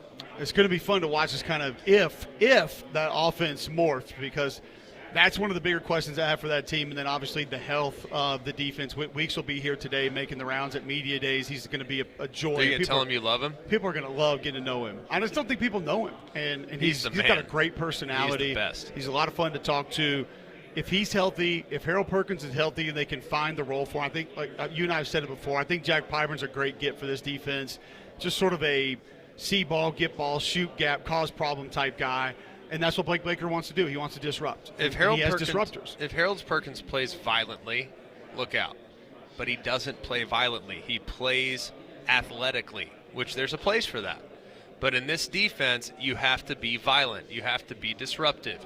You have to pin your ears back and shoot the gap even when it looks like there's not a gap there to be had. So I think that's part of the challenge, but I'm cautiously optimistic, man. Blake Baker's too good a coach not to get it figured out in year two. They're going to be good on defense. I don't know if they're going to be top of the league good, but they will be, I will be willing to bet with almost certainty they'll be top half. Is it overly concerning that they had to do as much heavy lifting in the portal in the secondary as they did? No, because they've been so painfully thin. Well, that's the problem. You're LSU, and you shouldn't be thin in the secondary. I don't know what the heck's happened down there the last couple of years as far as depth and DB. Dude, there have been times they have 3 live corners. They had talked about repping linebackers at safety because they had such a lack of depth down there. So I don't think that's going to continue. I hope it doesn't, but if it does, that's a problem. All right, Greg, heading out. You got to go do television. Enjoy the day. It's the only hour I'm missing the week, though, so that's good. Congrats to that. I'm back. It was good to have you for 2, I guess. I'm going to miss you. 1 hour. I think you have a lot of – it flew by. So we have that. It did go fast. It went the time he works every time. It did go fast. Tell our listeners about Polar Bear Services before you get out of here. Well, Wes and the guys are the very best. They're my one-stop shop. They can do so many things around your home, including installing a generator. They've done plumbing at my house. They've also done an incredible job taking care of my HVAC system. So go and check out Wes and the guys. Remember, if you have a problem with your electrical, plumbing, heat, or air, just pick up the phone and call the Bear. It's 205-497-BEAR. It's 497-BEAR. All right, talking South Carolina with Jordan Kay next right here live from SEC Media Days from the College Football Hall of Fame on Jox.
All right, 9 a.m.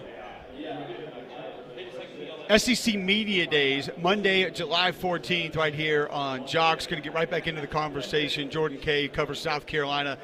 He fills in for Greg McElroy. Is that all right? You just go ahead and fill in and co-host? I'll take it. Yeah, I'll take it. There you over. go. All right, cool. Sorry, Greg. First question that I have is Rashul Faison, transfer running back coming into Columbia. Big, tall, long strider, physical, power back. I love the addition when I went and watched this film. He apparently not eligible yet. What's the holdup? Where are we on this situation?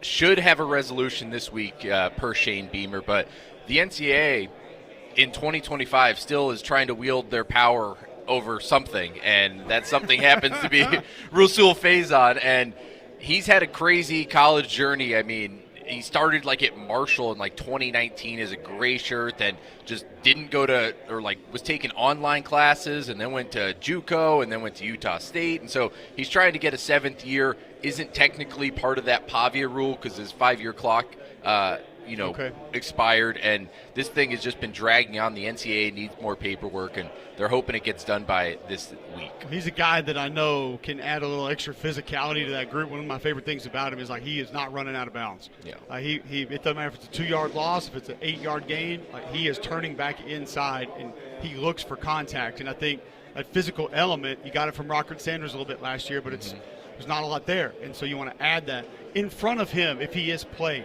Where are you on this South Carolina offensive line heading into this year? I'm still not completely sold. They seem to be okay at the tackle spot. You've got Josiah Thompson, who started all of last year as a true freshman. He progressed as the year went on. I think going into his sophomore season, having 12 or 13 games under his belt, he's going to be better. Right side, you got Cason Henry. He started all last year. But the whole interior is new faces, and they're going to either have to rely on transfers or guys who have been in the program for 2 or 3 years and haven't played at all to fill that gap. I think they feel confident in Boaz Stanley, who's a Troy transfer at center. Yeah. But as far as the guards, it's a complete toss-up right now, and there's 2 transfers who are competing, but there's also a lot of guys who they thought they hit on in recruiting, and were tackles, and now they're trying to move them inside and see if that works too. Yeah, and that could end up providing some depth, which I think could be a big advantage for South Carolina down the road.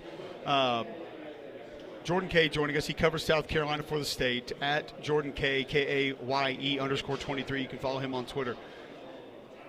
One thing that I've been saying about Shane is he gets more out of the portal with less than maybe anybody in the league. You can go back to whether it was Simon at tight end a couple of years ago, Gargiulo at center. There always seems to be somebody that no one was talking about coming into the season. I mean, go back and look at Demetrius Knight last year. I mean, Kyle Kennard. None of us were talking about Kyle Kennard at this point last year. You're like, oh, okay, DN from Georgia Tech. And, I remember talking to Brent Key about him, and he's like, dude, he's a good player. He's athletic, but the light switch hadn't come on full time yet. Do you see 2-3 guys that maybe could fill sort of that void, that space for Shane's team this year? Yes and no, because this is the whole thing is it's the guys you don't really expect. So it's like you kind of have to trust Shane Beamer and his coaching staff because they've proved that they are going to go get 15 to 18 guys out of the portal, and 5 of them are going to be stars. And you just don't know who those 5 guys are yet. But they've proven the last couple of years. You talk about Demetrius Knight, Kyle Kennard. Torricelli Simpkins is going to be, made an NFL camp, and he was out of nowhere at an NC Central. Mario Anderson a couple of years ago. Was he like D3 guy, a running back? D2, from like up the road. Now he went to Memphis. I mean, they have proven time and time again that they can find these guys out of the portal that no one else wants, that they see something in, they feel like they can develop, and they've done it over and over. Do they have that mold? Is the mold for them go get a guy like Demetrius Knight or Torricelli Simpkins from a smaller school and just bring him up? I guess Faison probably fits into that. They also have Boaz Stanley, who also fits into that. But Faison can freaking play. Yeah. I think Stanley's a solid player. I've watched his Troy film. I think he's good. He's fine for what they need.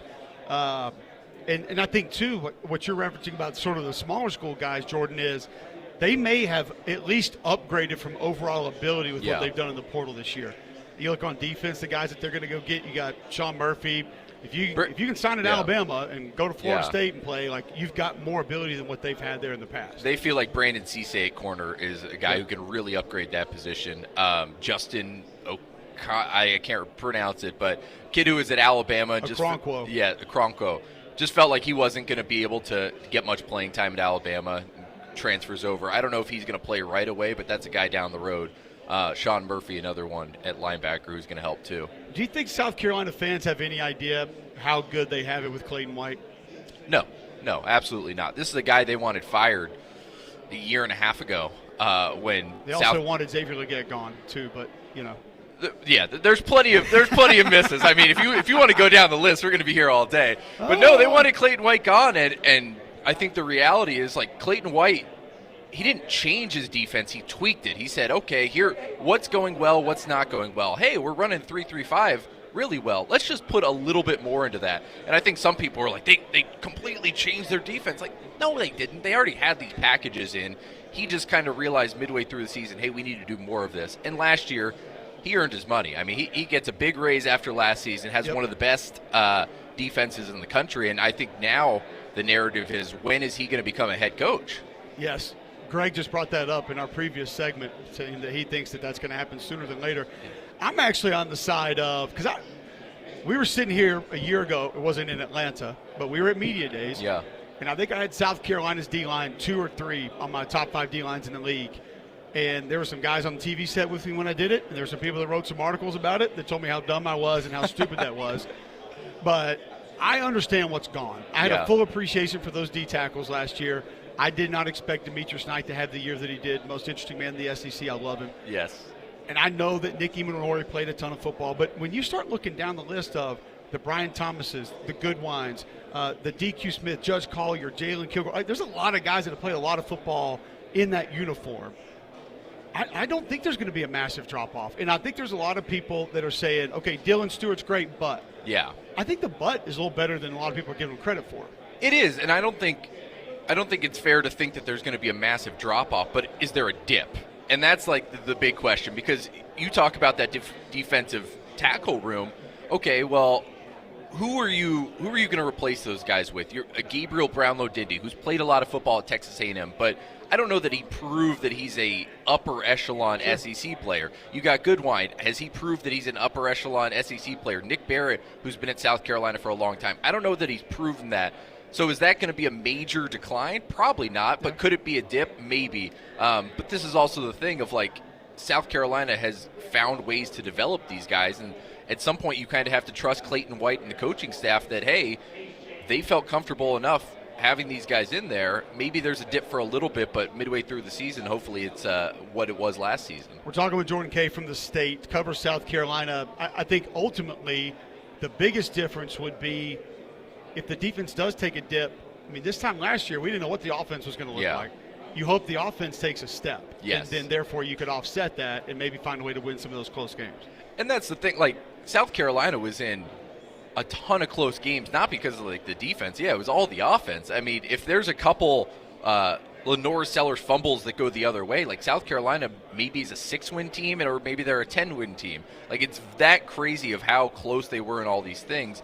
But they have a very favorable schedule as far as SEC teams go. Lenore Sellers, if he can just improve a bit, I mean, there's no reason to think they're not going to be much better this season. Yeah, I think so. I obviously, the schedule is going to be difficult, and I think the good news is it's not like the 6 of the last 8 South Carolina schedules we're looking at. It's just complete death march of, hey, if you win 3 games, it's actually a good year. It is a little bit lighter than it has been. I mean, if you want to go through all the SEC schedules, I think South Carolina, Missouri, and maybe one under are the only teams who missed the SEC playoff team. So Georgia, Tennessee, Texas. But you get an in-state playoff team. So. That's it.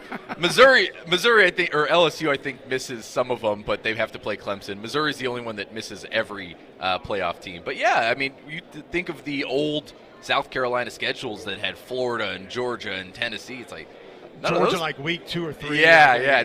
You have the Steve Spurrier quote. It was nasty. It was absolutely nasty. Finally, this wide receiver core. Yeah. I keep hearing about some of the freshmen. Could be great. We've seen Mazio Bennett, when he's healthy, look like he could be great. We're waiting for Nick Harbor to kind of continue to take the wide receiver step of being consistent catching the football, but he can still be a detractor, is what I kind of like to call him. Like, you got to pay attention to him when he's out there. So moving forward to this year, what can that group be realistically? What do you see in that South Carolina wide receiver room? I think the goal, and I don't know how many of your listeners, but like of what Clemson's wide receivers core was last year. You bring in all these talented freshmen, and it's like, okay, right away, these dudes are legit. I think that's the goal, but there's the question of, is South Carolina too young at wide receiver? And I guess you could maybe make that argument, but they just have so much dang talent and athleticism in that room that you throw enough bodies of great players. Like, I don't know who's going to exactly emerge out of that. You're thinking Mazio Bennett, you're thinking Nick Harbor, you're thinking who's his name? Malik Kark, Donovan Murph, Brian Rowe, the three freshmen who really impressed. But who knows who it's going to be or who's going to step up as that number one receiver. But I think the ceiling's pretty high for them, just because of how well they looked in the spring and how much people are kind of talking about, hey, these guys are giving us real problems during practice. I think the good news is, too, it's been proven time and time again, you can afford to be young at receiver. Yeah. I mean, if there's a spot on the field that you can – it used to be running back, where you would say, all right, that's where a freshman can come in and really help, and it might not be a liability. We've gotten to the point now where it's, Wingo, Smith, Williams, like these freshman receivers everywhere are coming in and not just playing, but are some of the best players on their teams. And 5 of the 6 South Carolina freshmen were here in Columbia in January. So they went through all of spring practice, and the one who wasn't lived right down the road and was in film sessions all the time. So these guys have been around the program now for 6 months. So it's not your typical freshman who's showing up right before fall camp. So weird. Everybody just stops in front of our table and looks around. I don't know what to make of it. I don't know what's happening sometimes. It's just yes, we're here. Thank you. You got the prime real estate right next to the elevator, which you might want to get rid of by the end of the week. Yeah, absolutely. Jordan, thanks for hanging out with us, man. Really appreciate it. Good talking some South Carolina. We'll hear from Shane Beamer today, and we already heard from Nick Baird. Stop by the show. Lenora Sellers, hoping to get him later. But we'll catch up again soon, man. Thank you very much. Appreciate you. Thank you. Jordan Kay for the State newspaper. Do we call it a newspaper anymore, or do we just go website now? We still call it a newspaper. Okay. I guess they do a Sunday copy or something. Yeah, but either way. Thanks for hopping on. Appreciate it. All right, live from SEC Media Days. McElroy's down doing television. I'll be solo running the rest of the way through. Matt Moscona, I promise, is going to stop by at some point. We'll talk to him. On the other side here from Radio Row at the College Football Hall of Fame, SEC Media Days, Day 1. Back with more after this on Jox.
All right, welcome back in. SEC Media Days, day one, live from the College Football Hall of Fame in Atlanta. I feel like we've teased Matt Moscona 4 times now, finally joining us.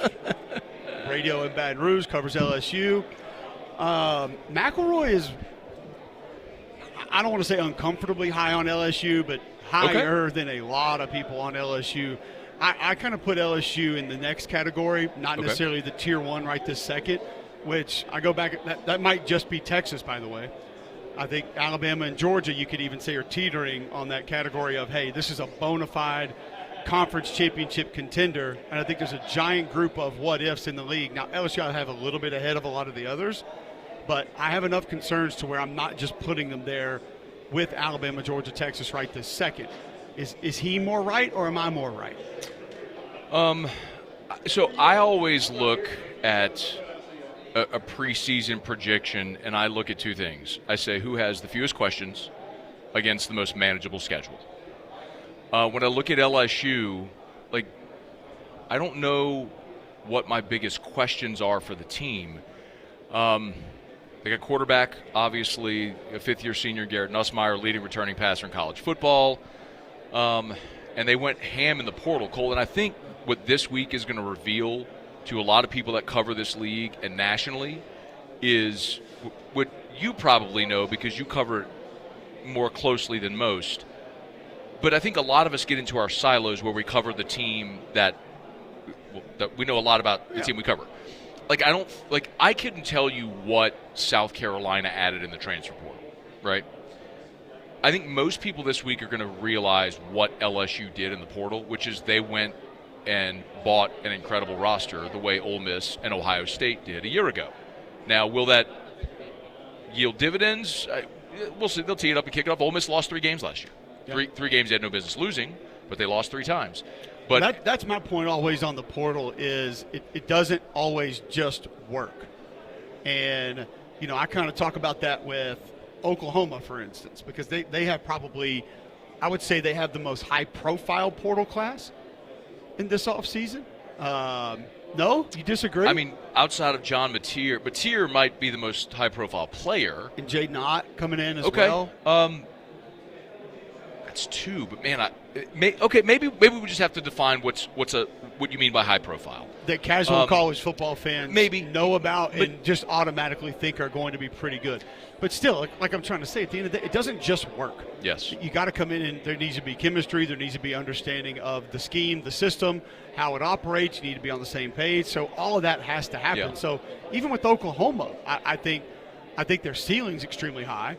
But a lot of it's got to work, and that offensive line's got to be healthy, and the schedule's tough. And back to what I said, who has the fewest questions against the most manageable schedule? Oklahoma's schedule, I think, is going to be their great. All right, let's try to answer some of the questions. Okay. LSU secondary. Yeah, that's for me the biggest one. Everyone says offensive line.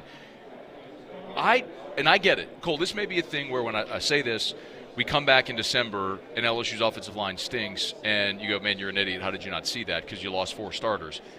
I look at LSU's offensive line last year, and they had 4 guys drafted. But, brother, don't go where you're about to go. Running the ball. Don't go where you're about to go. Running the ball was not good. How can it be the offensive line's fault? Right. I'm with you. When you say there's an inability to run the ball when the running backs are not handed the ball. They did run the ball. Here's the only reason they won the South Carolina game, by the way, is because they ran the football. Caden Durham was awesome. And they actually handed the football off. Yes. But then we can fast forward to the Alabama game, and you run toss, and it goes for 18, and then you don't run it again until the 4th quarter. They dug themselves a deep hole in that game. It was hard to come back. But I'm with you.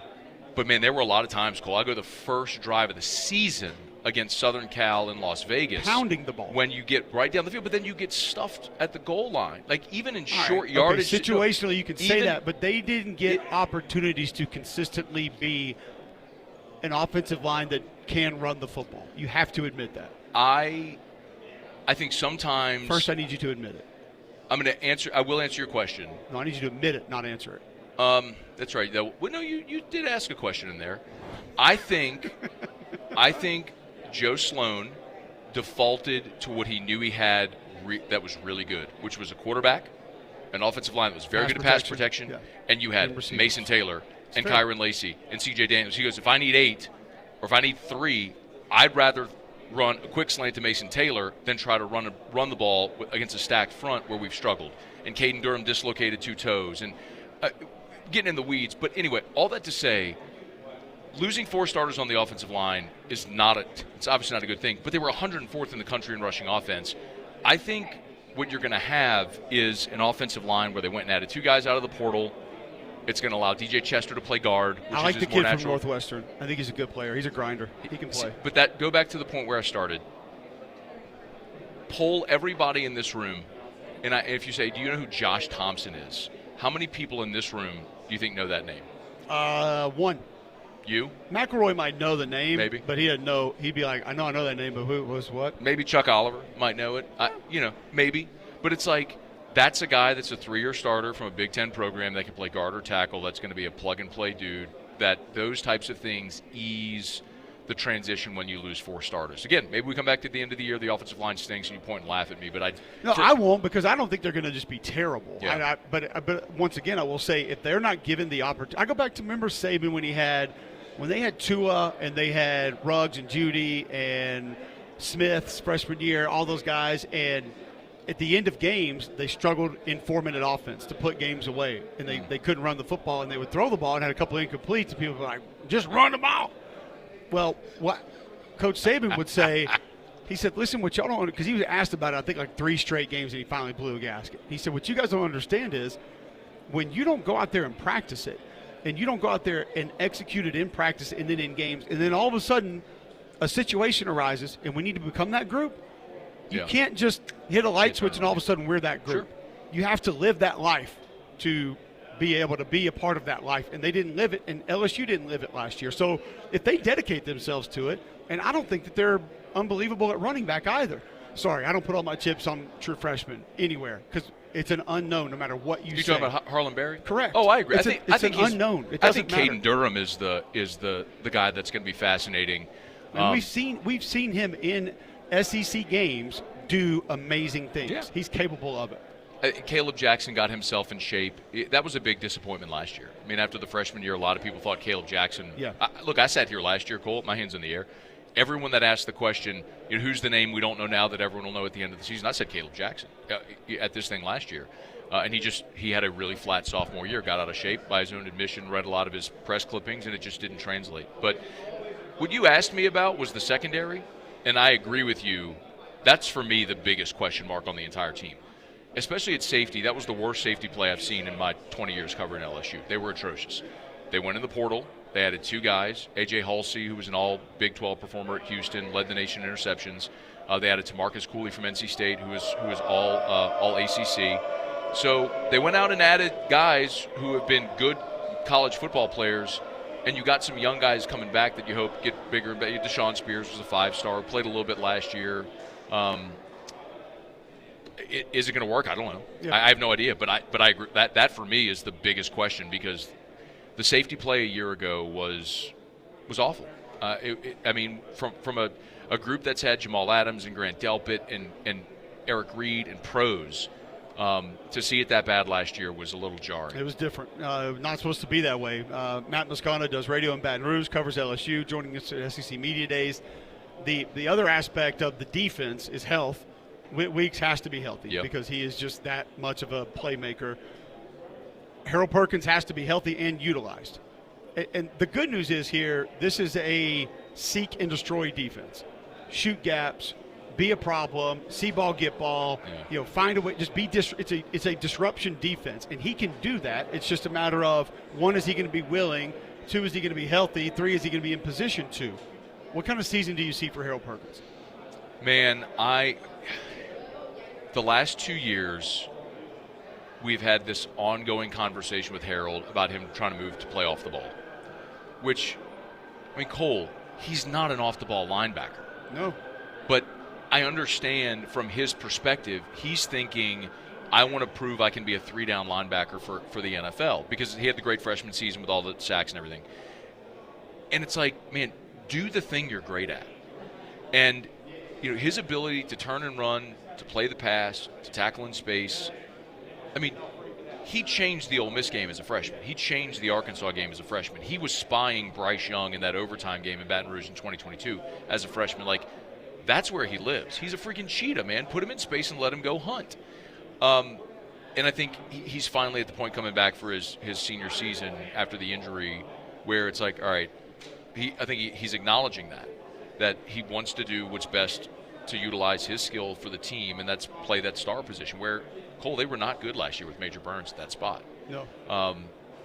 That suits Harold more to his skill set. I think he's going to have a great year if he stays healthy. Can the D-line be good enough? I'm really excited about the ends. They went and got 3 guys out of the portal. I mean, Patrick Payton is a proven commodity coming in from Florida State. I think most people know Jack Pyburn from Florida. He's perfect for that defense. He is perfect. He is, once again, see ball, get ball, shoot gap, get in the backfield, cause a problem, be a problem. He is perfect for that. He is not a read and react guy. He is just go dent somebody's face mask, and, like, he is that guy. Florida would drop him in coverage. I interviewed Jack when he signed with LSU, and he said, I haven't forgotten the way he said. He said, I am an effective pass rusher. I want to be an elite pass rusher. I wasn't going to have the opportunity to do that at Florida. I can do that at Baton Rouge.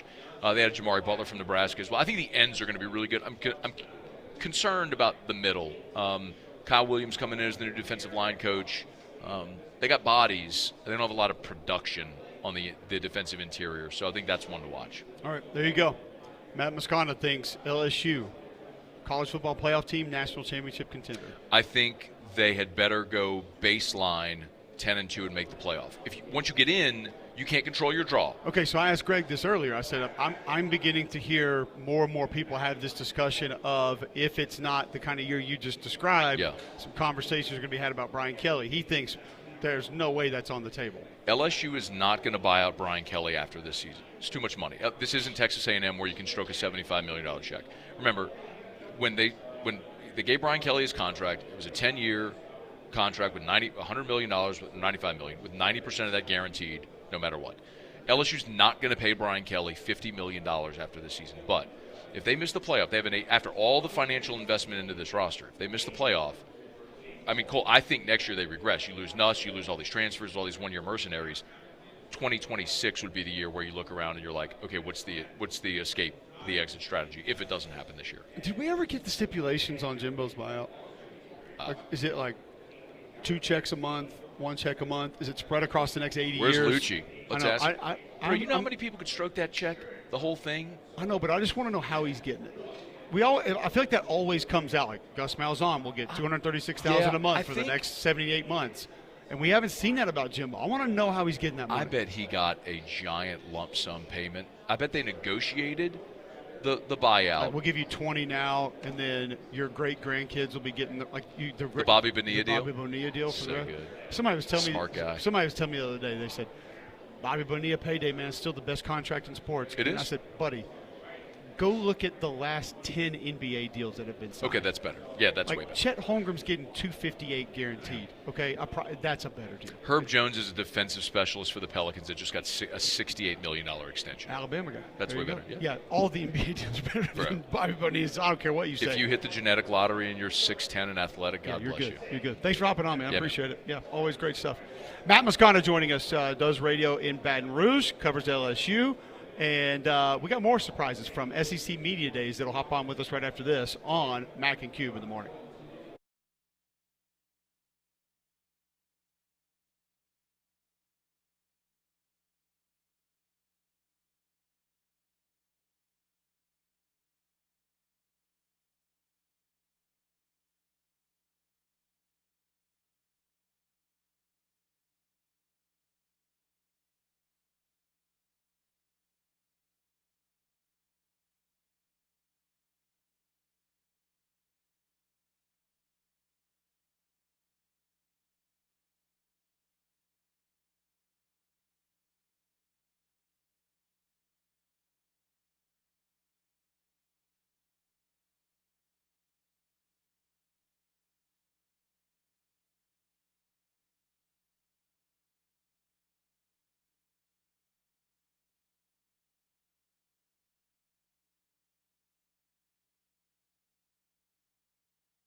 All right, Brian Kelly on the podium now here at SEC Media Days. We'll see what of interest he has to say, potentially take you there. Greg Sankey was on the podium earlier. We gave you a little bit of that live. May go back to it here in just a moment.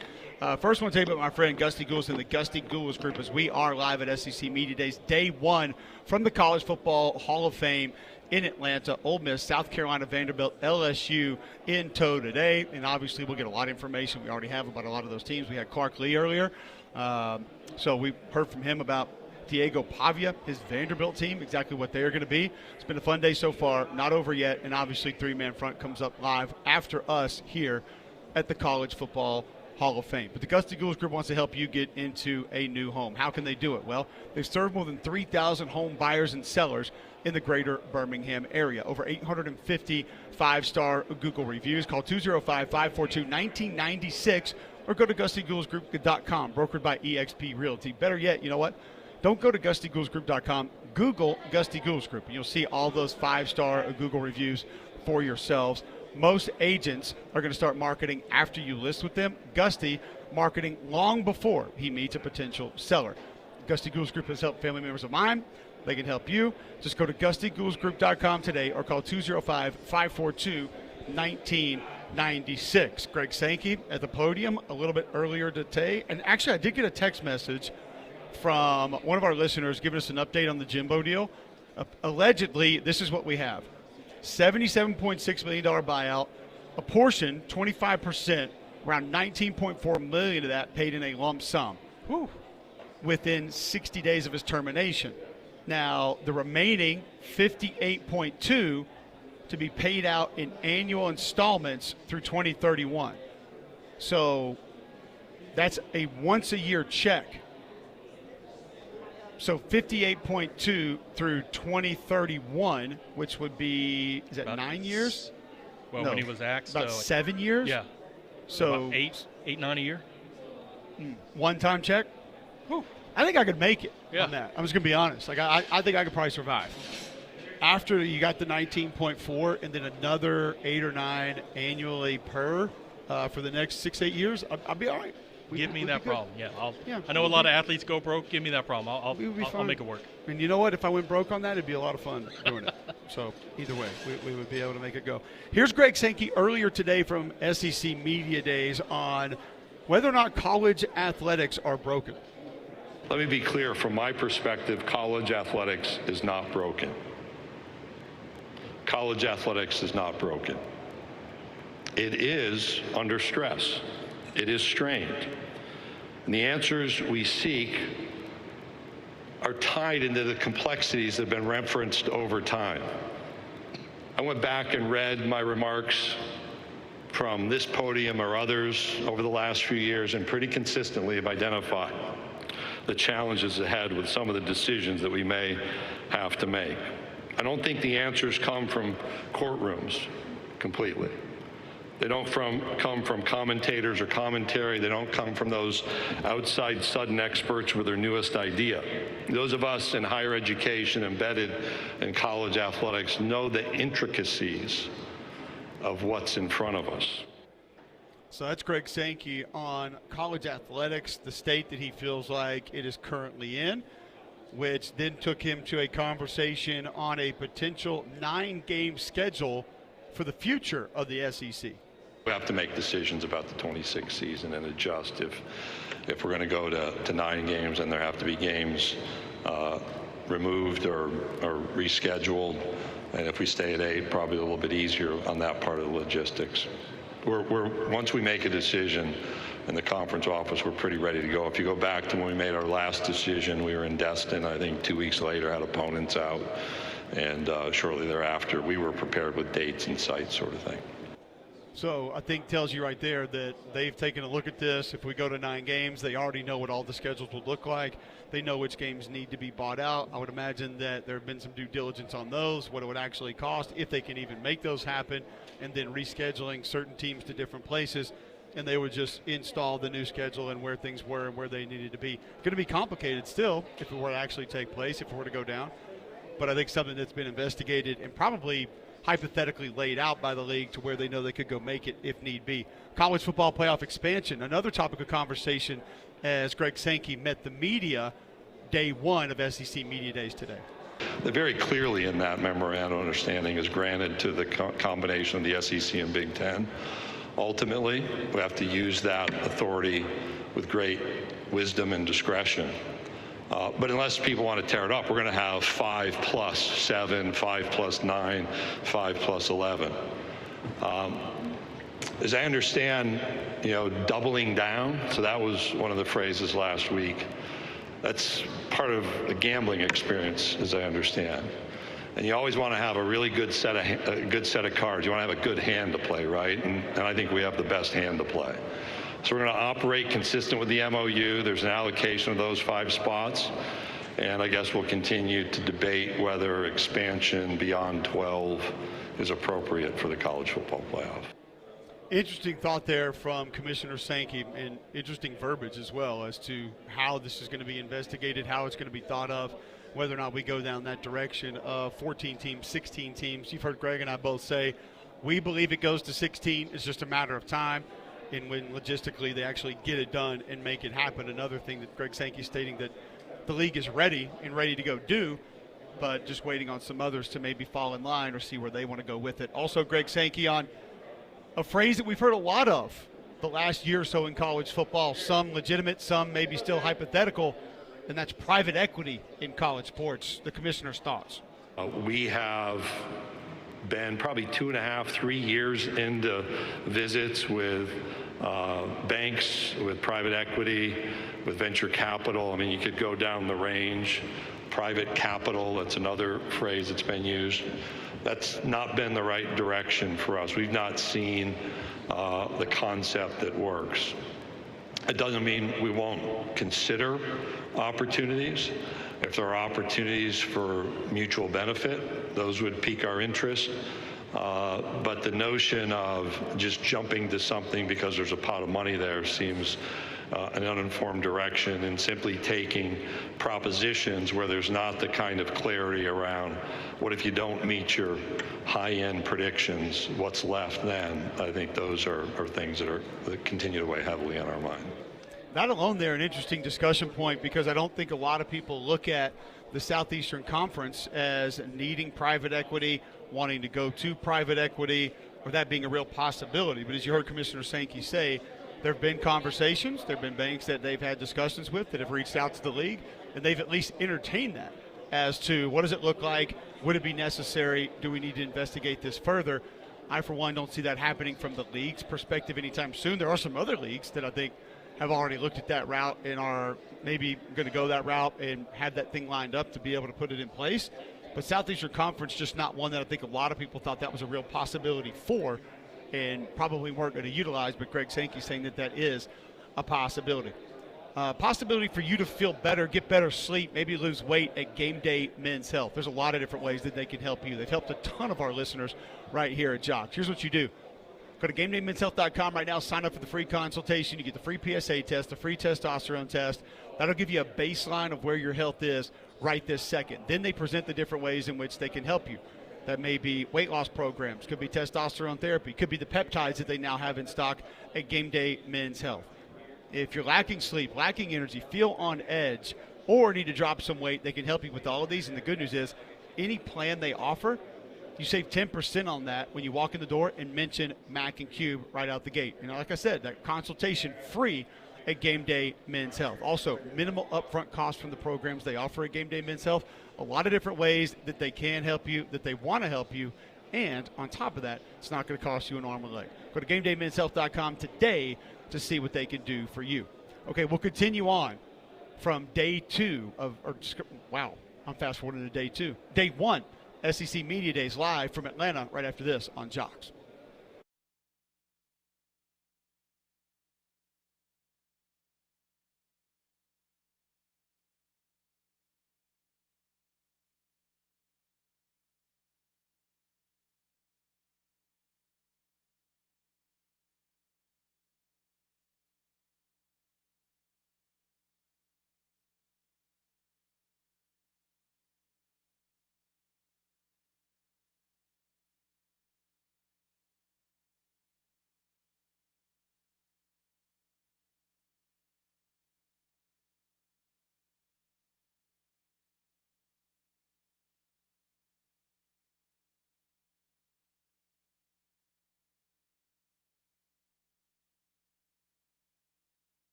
All right, welcome back in. McElroy and Cubelic in the morning, live from SEC Media Days, day 1 here in Atlanta, College Football Hall of Fame, which, by the way, the College Football Hall of Fame never ceases to amaze. I do want one day to sit there and go through all the helmets on the wall and see how many I could get. And I don't know how many there are. It's got to be... Like get as an own or get as a guess? No. How many of the helmets I would know what school they're from? Oh, okay. I'm just trying to venture to think how many helmets there are. So, Landrum, how many helmets do you think there are up there? 1,000? He says close to 1,000. So I'm going to put myself in. It's rough numbers. If there's 1,000, I think I could probably get 800. If there's 800, I could probably get 650, somewhere in that range.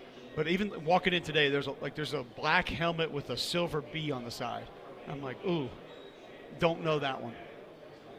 So there'd be a lot that I wouldn't know, but I would love to play that game one day. But this place is just super cool. We got Travis Hunter Heisman set up right in front of him with the white Colorado helmet, which is a really good look. He's got some of his cleats, the game jersey that he wore last year. And obviously, one of the Heisman trophies is here in the College Football Hall of Fame. Saw Steve Spurrier set up off to the side that they kind of have on my way in today. So just cool to kind of be here. But it's been a good day so far. LSU, Ole Miss, South Carolina, Vanderbilt here today. Not a lot of the Ole Miss representation in tow just yet, but we did have Clark Lee on.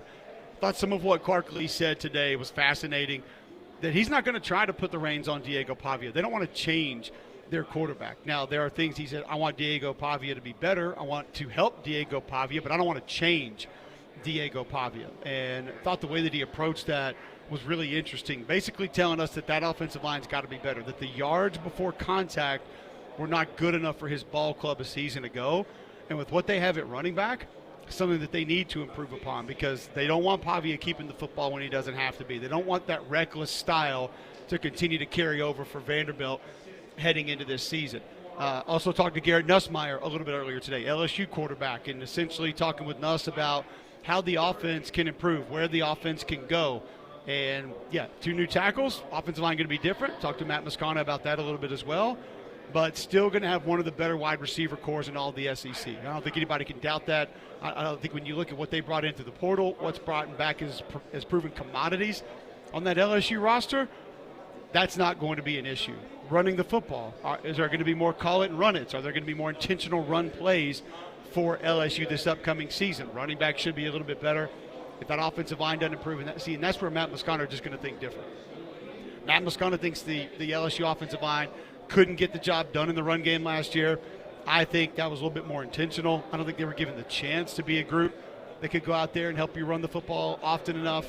And if they turn into that kind of a group with what Nussmeier can do, with what they have at wide receiver, then you could be talking about a special offense. Defensively, what is LSU going to look like? If Whit Weeks is healthy, if Harold Perkins is healthy, and they're allowed to do what they do best, they could be problematic.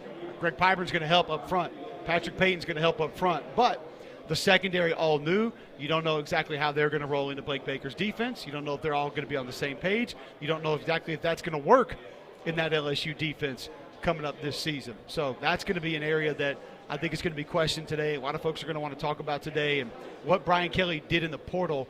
I thought it was interesting what Matt Moscona told us earlier, that he doesn't think a lot of people understand what LSU did in the portal and what that's going to look like, how good that group really is. I think most people have an idea of what LSU did in the portal. I mean, Jack Pyburn was a good player at Florida. Patrick Payton's been a really good player at Florida State. You ain't got those guys. Now, you're talking about DBs from NC State and Virginia Tech. Yeah, a lot of people might not be familiar, but Nick Anderson was a wide receiver at Oklahoma. Barryon Brown has been dynamic at Kentucky. I think most people that follow this conference have an idea of what some of those guys are or could be. Now, Josh Thompson, who played offensive line at Northwestern, yeah, probably not. But when you go through the numbers top to bottom of experience, guys who have played good football and done it at a high level that are being brought into this LSU roster, it absolutely is an upgrade. But I also shared earlier my conversation with Brian Kelly off the air, asked him his excitement level for this team this year, and he said, finally got us a roster. Well, I know LSU had players drafted last year, and I don't think that overall talent was an issue for LSU last year. So has the overall roster and capabilities of the roster really been a problem for LSU. I haven't looked at that as something that's held Brian Kelly back. You had a Heisman Trophy winning quarterback. You had 2 first-round wide receivers. I mean, you had a top 10 tackle off the board this year. I don't think that roster incapability has been something I've looked at LSU and said, yeah, they just don't have the dudes to be able to do it. They're not going to be able to pull that off. That hasn't been a real problem. We also talked about South Carolina. Talked to Jordan Kay about Rashul Faison, running back from Utah State, who I think can absolutely go. I think is a hammer and somebody who I think could make that South Carolina offense a little bit different. Not eligible yet. Shane Beamer saying that he thinks there could be a resolution for that sometime this week. Hopes to have that done. Hopes to have that sewn up. And sounds like if Shane Beamer's taking that route, that they believe that he's going to end up being eligible. Also interesting that the NCAA trying to throw their weight around in different spots still now and not necessarily giving benefit of the doubt in some places where you thought that they would. But he had an interesting journey to Columbia, South Carolina, so we'll see how that one plays out. We talked South Carolina defense as well, and Clayton White, somebody who I've talked to a little bit this offseason, how he's going to manage that group, what that group might look like. There's a lot gone. I get it. There's a lot of guys that are going to now be in the NFL. You have 3 D tackles that are probably going to make NFL rosters. You got an edge rusher in Kyle Kennard, led the SEC in sacks. Demetrius Knight, a linebacker that was drafted. But we sat here and we talked to Nick Barrett, a defensive tackle that redshirted last year, that saw how those guys operated, going to be back, has experience, has played, has been in that defense. And you got Brian Thomas back off the edge. You've got Dylan Stewart, who's going to be a dynamo that everybody knows about, opposite him, with a couple of heavier defensive tackles that could help out. I think, too, you look at that secondary, Nick Imunori's gone, but Jalen Kilgore, Judge Collier, DQ Smith, who we also talked to earlier on the show. Great conversation with DQ Smith. I think there's enough bodies that have been in this defense, played in this defense, and played SEC football that the severe drop-off that a lot of people anticipate from South Carolina's defense, I kind of don't see it. I don't think that takes place. And even if it's a small dip, if it's a little step down for South Carolina's defense, you would imagine the offense is ready to take a bit of a step. You go get Jordan Dingle, a tight end at Kentucky that's sort of a dual-threat tight end, can be good in line, can hurt you a little bit in the passing game. Not dynamic, not going to be Joshua Simon by any stretch of the imagination. And an offensive line that has real depth, if they can come around, all of a sudden if Faison is healthy and you've got a quarterback that's a dual threat that can be dynamic, can take over games, all you need is the offense to take a little bit of a step, and the defense will be fine if it's just a small step backwards. So South Carolina, one of those teams that I've got floating in the middle of the pack, potential to go up, potential to go down. We don't really know exactly what South Carolina is going to look like this year. And I think that's the story of this SEC Media Days. I think it's the story from today, tomorrow, Wednesday, Thursday. What teams do we leave this meeting from? Do we leave this, I guess you could call it a conference, and think are going to have a better chance of separating? And South Carolina got a good chance of being that team for a lot of people, because you're going to look at the upside. You got a takeover player on defense. You got a takeover player on offense. Not every team in the league can say that. Vanderbilt, you got a takeover player on offense. You don't have one on defense right now. Obviously, Oklahoma's going to have potentially a takeover player in John Mateer at quarterback, and they're going to have it on defense. They got a couple guys that could fall into that category. But South Carolina gets Virginia Tech week 1, and then they get South Carolina State, and you'll have a good one against Vanderbilt week 3. Travel to Missouri, which Missouri's another team that's right there in that category of I could see him winning 9 or 10. I could see him winning 6 or 7. Is Bo Perbula going to be the guy at quarterback? Are a couple of other pieces that are gone going to be able to fill in for him and be okay? How far off is that wide receiver core going to fall? But I think Missouri's a team that could be there. South Carolina's got Kentucky next, at LSU, Oklahoma at home, which we saw what they did to Oklahoma last year.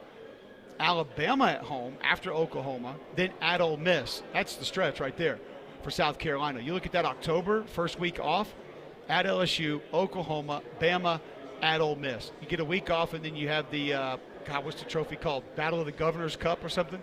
South Carolina, right. Yeah. Battle of the Mayors, the Mayoral Cup, Capital City Countdown. I forget what they call the rivalry, but South Carolina at A&M next, then Coastal Carolina and Clemson. What's crazy is to sit there and read that schedule off with LSU on the road, Oklahoma, Bama at home, Ole Miss, A&M on the road, Clemson at home, and say that's actually a lighter schedule than what South Carolina has normally gotten. Because it sounds like just an absolute death march.